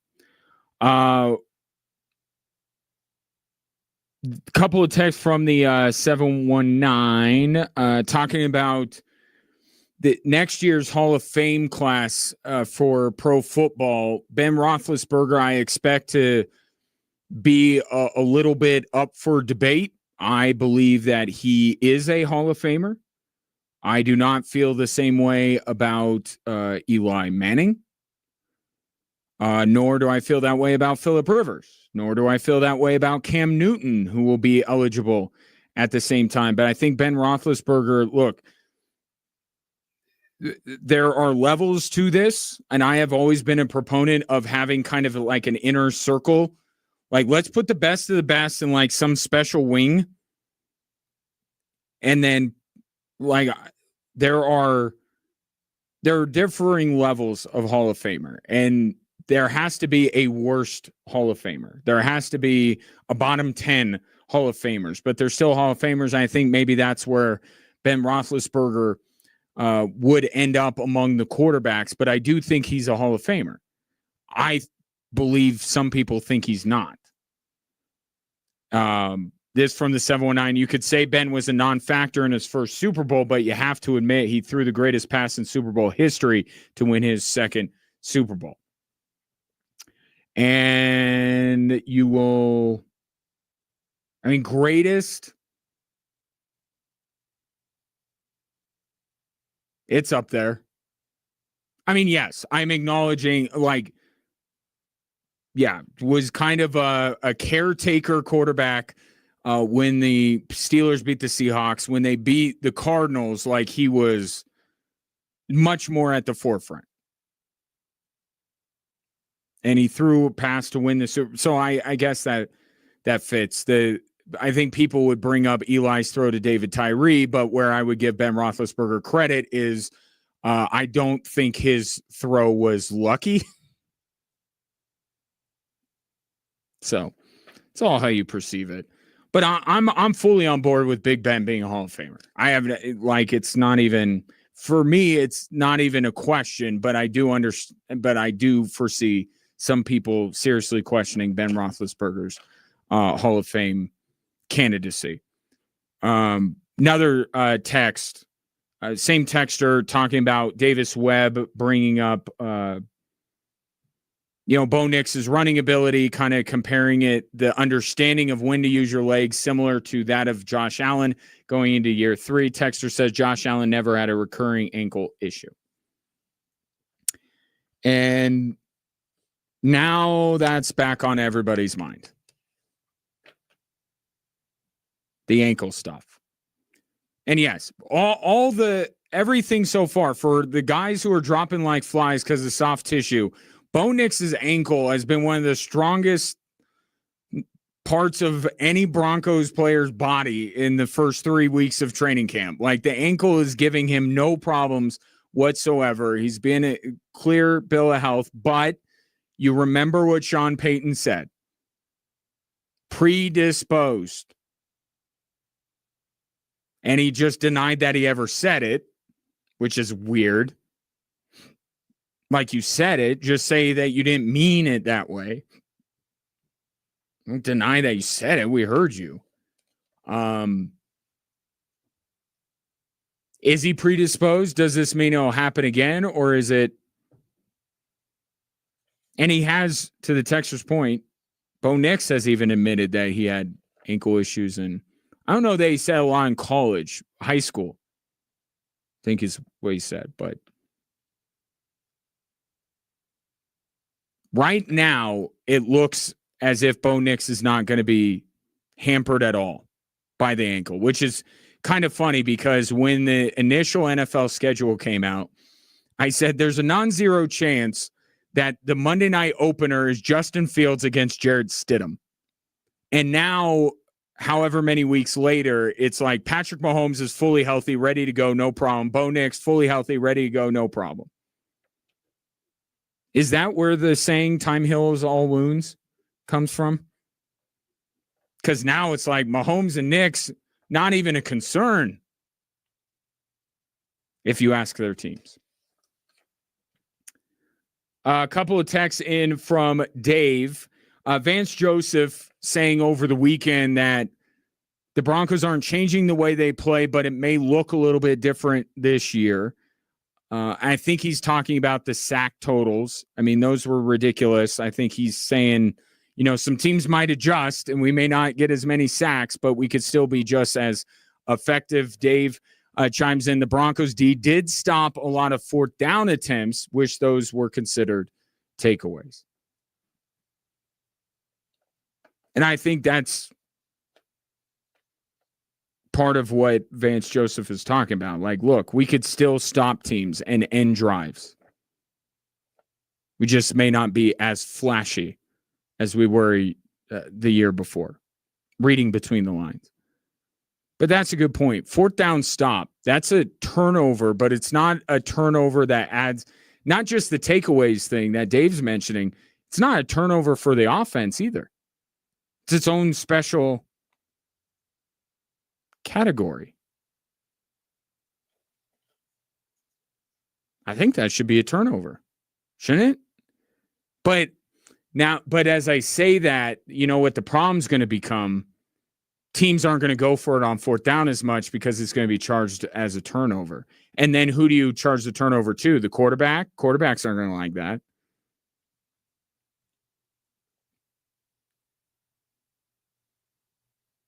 But it should be. It should be a turn. But I don't want to discourage teams from going for it on fourth down.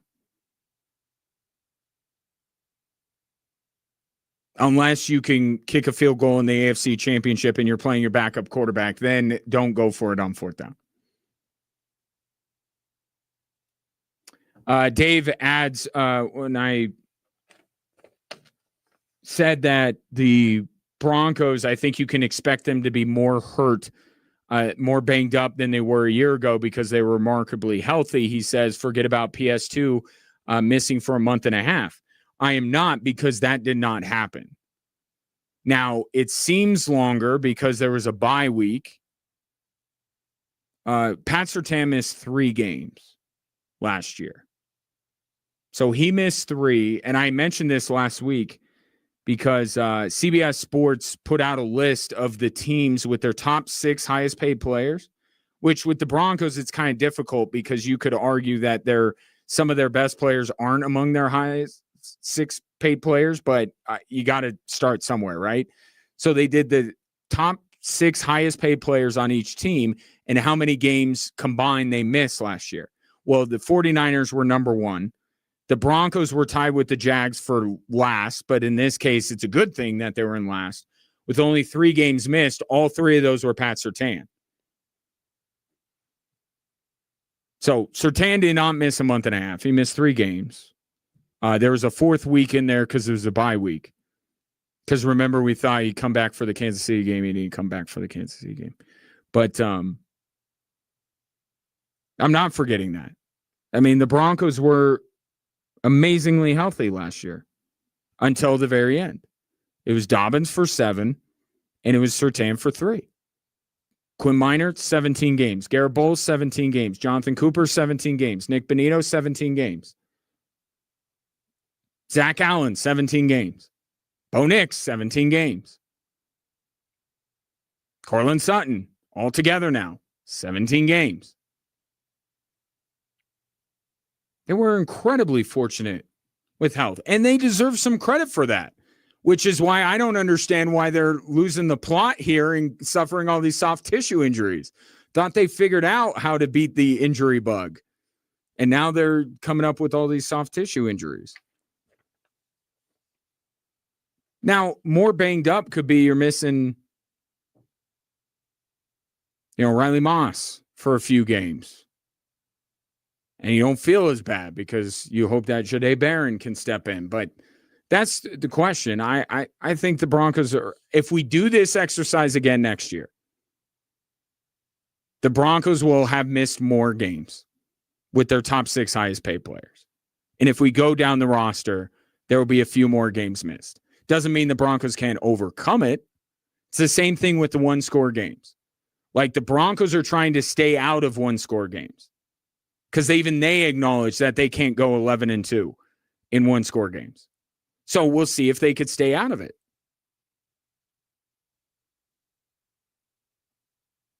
But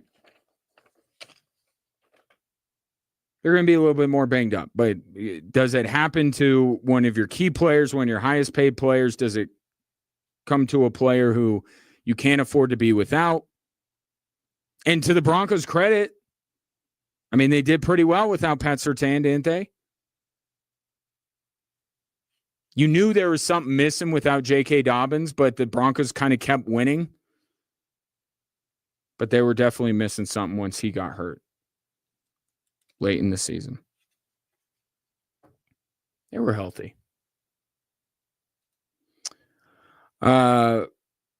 Brett says, I'm sure Vance Joseph and Eric Bieniemy are living in really, really big houses, but they are not head coaches, just one man's opinion. And that was earlier. I mentioned a lot of the Broncos players were saying Vance Joseph deserves to be a head coach again, and I'm all for second chances. So I said, yeah, sure, but I'm not going to take that chance. So that's the other side of the equation. Like, yeah, I would like to see Vance Joseph get another shot, but am I entrusting him with my team? No, I'm not. Eric Bieniemy is another great example. Perfectly fit for the job that he currently has. And the Chiefs are, trust me, the Chiefs are happy to have Eric Bieniemy back. And happy that Matt Nagy is bothering John Harbaugh. Mike McDaniel. I don't know if Mike McDaniel is going to get another head coaching gig. But the Chargers are over the moon to have him. By the way, I saw Mike McDaniel today. Bad news for all your fantasy owners. He likes 3 running backs. Where have you heard this before? Broncos camp. Likes all 3 of his running backs. Thinks they're all going to be productive, just doesn't know what day. So, straight from the offensive coordinator, the guy calling the plays for the LA Chargers, maybe wait on Amarion Hampton. Maybe wait a little bit. Doesn't seem like there's going to be a bell cow back in LA. 719-247-1313. I'll take a break. Bleacher Report ranked their most stacked rosters. You won't be surprised by this. I don't agree completely with the list, and I don't think you will either. That's next.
Bleacher Report has put out their list of the most stacked rosters in the National Football League. And right off the bat, I'm like, they got wrong. It is literally impossible to mess up who the most stacked roster in the NFL is. We have all been talking about the Rams for how long now? Myles Garrett, are they not including Aaron Donald? Can we not just assume that Aaron Donald's going to be on the team? How do you go with anyone other than LA? They go Houston number one, and Houston's got a great roster. We're all asking questions about if CJ Stroud is a franchise quarterback. The regression we've seen from him, like at the most important position, how can you can't do that. If you're going to do the most stacked roster, you got to start, do they at least have a quarterback? We don't know if Houston does. I still kind of like CJ Stroud. I think he's going to figure it out, but we're having some serious question about CJ Stroud. Number one is LA.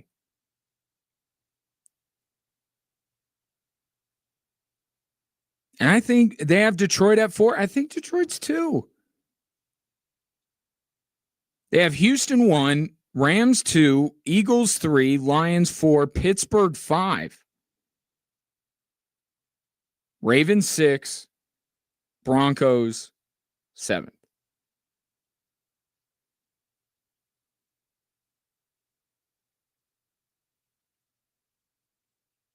The group of teams, I think Pittsburgh's way too high, but the group of teams I don't totally disagree with. I think the order is all jumbled.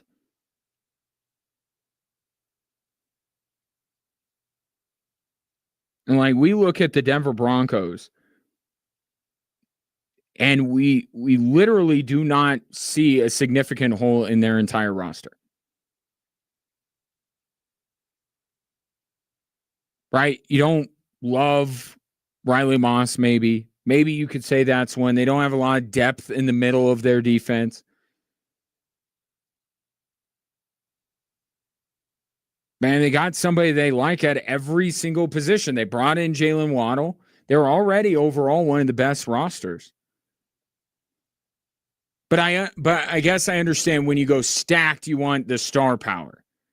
And maybe the Broncos don't have outside of Surtain, and maybe you could say Waddle. Is he a star or is he just because he moved teams?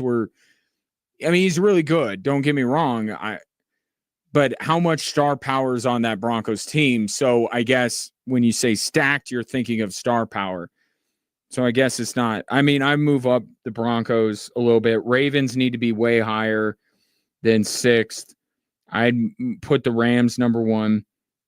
And another one that's interesting to me, and it's just indicative of the whole conversation regarding them. They have the Bills at 10. Can we, I've said this. This is a really good year for if they don't perform, I'm done. Right? Herbert, the Bengals, Lamar Jackson. I think the Buffalo Bills are in that group. If they don't achieve the level of success I expect out of them, I'm done. Not as a fan, but as picking them. And I think it has led obviously the Bills to be a big topic of conversation. Can we collectively, and that's what I'm getting at, collectively, I think we're out on Justin Herbert if he doesn't, if the Chargers don't advance pretty far into the postseason. If Joe Burrow gets hurt again, we're done with the Bengals. Can we all come together on the Bills and decide something for me? Are they really good or are they Josh Allen? And what I mean by that is the constant tug of war. I've never seen a roster or the perception of a team vary so widely. It's on one side of the aisle, you have the Bills haven't helped out Josh Allen at all. He's got a dearth of talent around him, and he's single-handedly dragging this team as far as they go every single year. And then you have the other side, which the Bleacher Report is on, and they're one of the 10 most stacked NFL rosters. Can we figure this out? Is it on Josh Allen? And I think that's the problem, is that when we try to put blame, I'll tell you the number one person that I blame for the Bills losing to Denver Broncos. It's Josh Allen. Josh Allen is the biggest reason why the Buffalo Bills were eliminated from the playoffs last year. Nobody wants to say it. They want to make him the greatest quarterback of the 2020s. He absolutely wet the bed in that game against the Denver Broncos. There's no two ways about it. But the larger sample size is that almost every team would kill to have Josh Allen as their quarterback. One game does not completely change everything that Josh Allen has done. And certainly maybe it evens things out, because remember, there have been multiple playoff losses in which you step away saying, well, Josh Allen did everything he could. Every Chiefs game in the playoffs has been, well, Josh Allen did everything he could. But like, are the Bills stacked, or is it just Josh Allen? Because it's like, well, if the Bills don't get it done this year, it will be, why can't they get Josh Allen any help? But they do. They have the 10th most stacked roster in the NFL. Do they have to be the best? I mean, remind me again who led the league in rushing last year.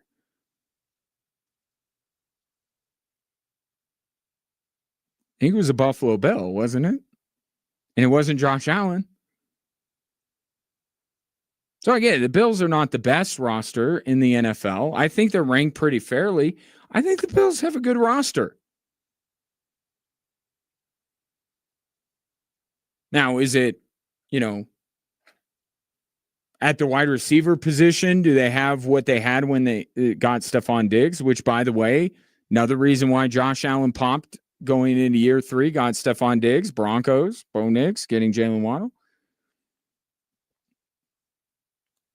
It's like he has James Cook.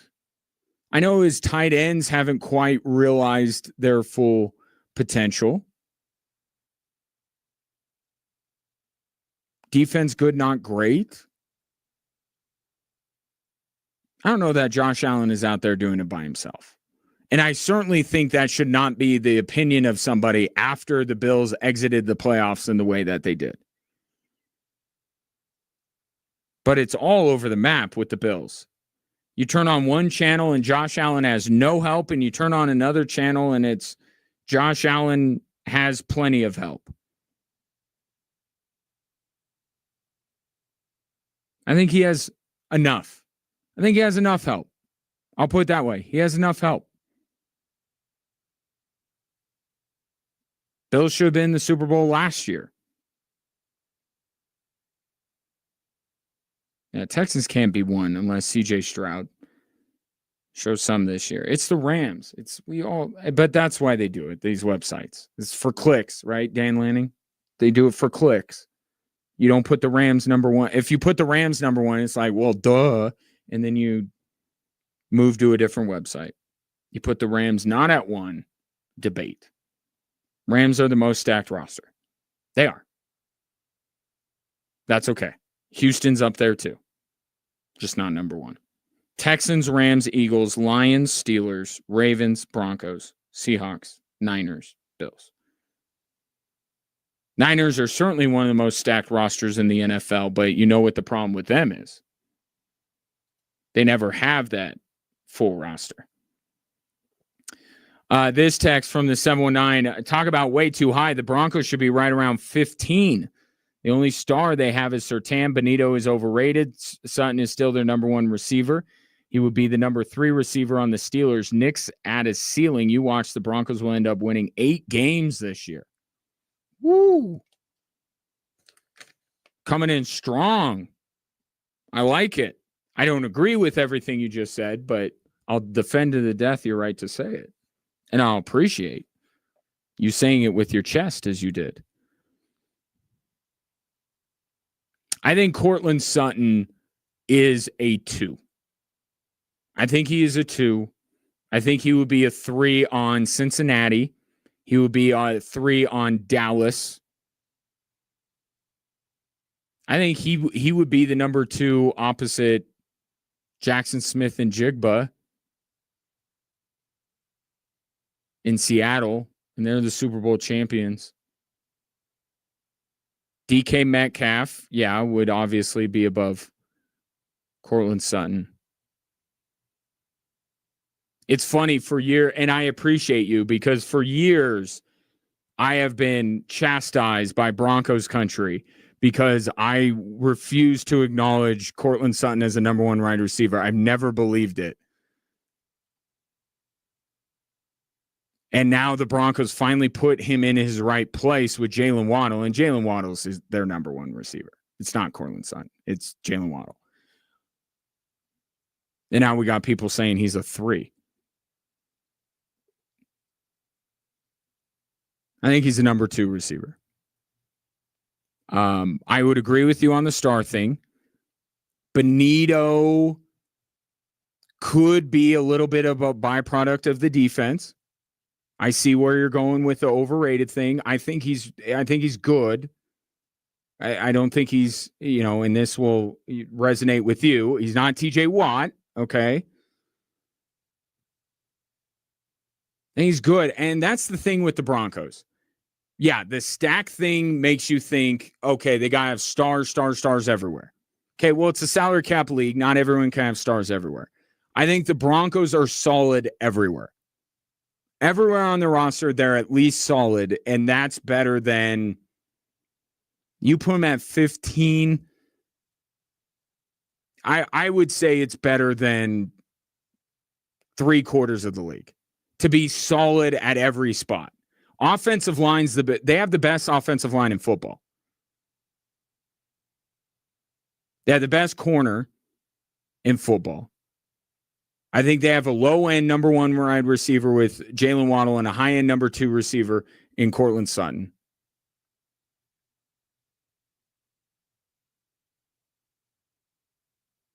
I think Bo Nix is better than, 42-year-old married Aaron Rodgers at this stage of his career. Not by a lot. I think they're close, but I think 15's too low. I get where you're going with a lot of this stuff, and I could see the logic, but they're solid everywhere. But does that win? That's one of my big questions with the Denver Broncos. If they're solid everywhere, does that get you to where you need to go? Last year, it got them very close. But now some special quarterbacks are back in the mix for now, right? Joe Burrow, Patrick Mahomes, Lamar Jackson. Solid everywhere. I'd rather be incredibly special at like 2 or 3 of the most important positions on the field and take my chances. That's the argument for or against the Denver Broncos, right? Being solid everywhere, but not great in more than just a spot. Does that get you further than the team that is great at quarterback and maybe a great wide receiver and a great pass rusher, and that's about it? We're fixing to find out this season, I'll tell you that much. Appreciate your patronage and your interaction. You always make the show better with your takes. Enjoy the rest of your evening. We'll reconvene tomorrow at 3 on Extra Sports 1300 and 740 KVOR.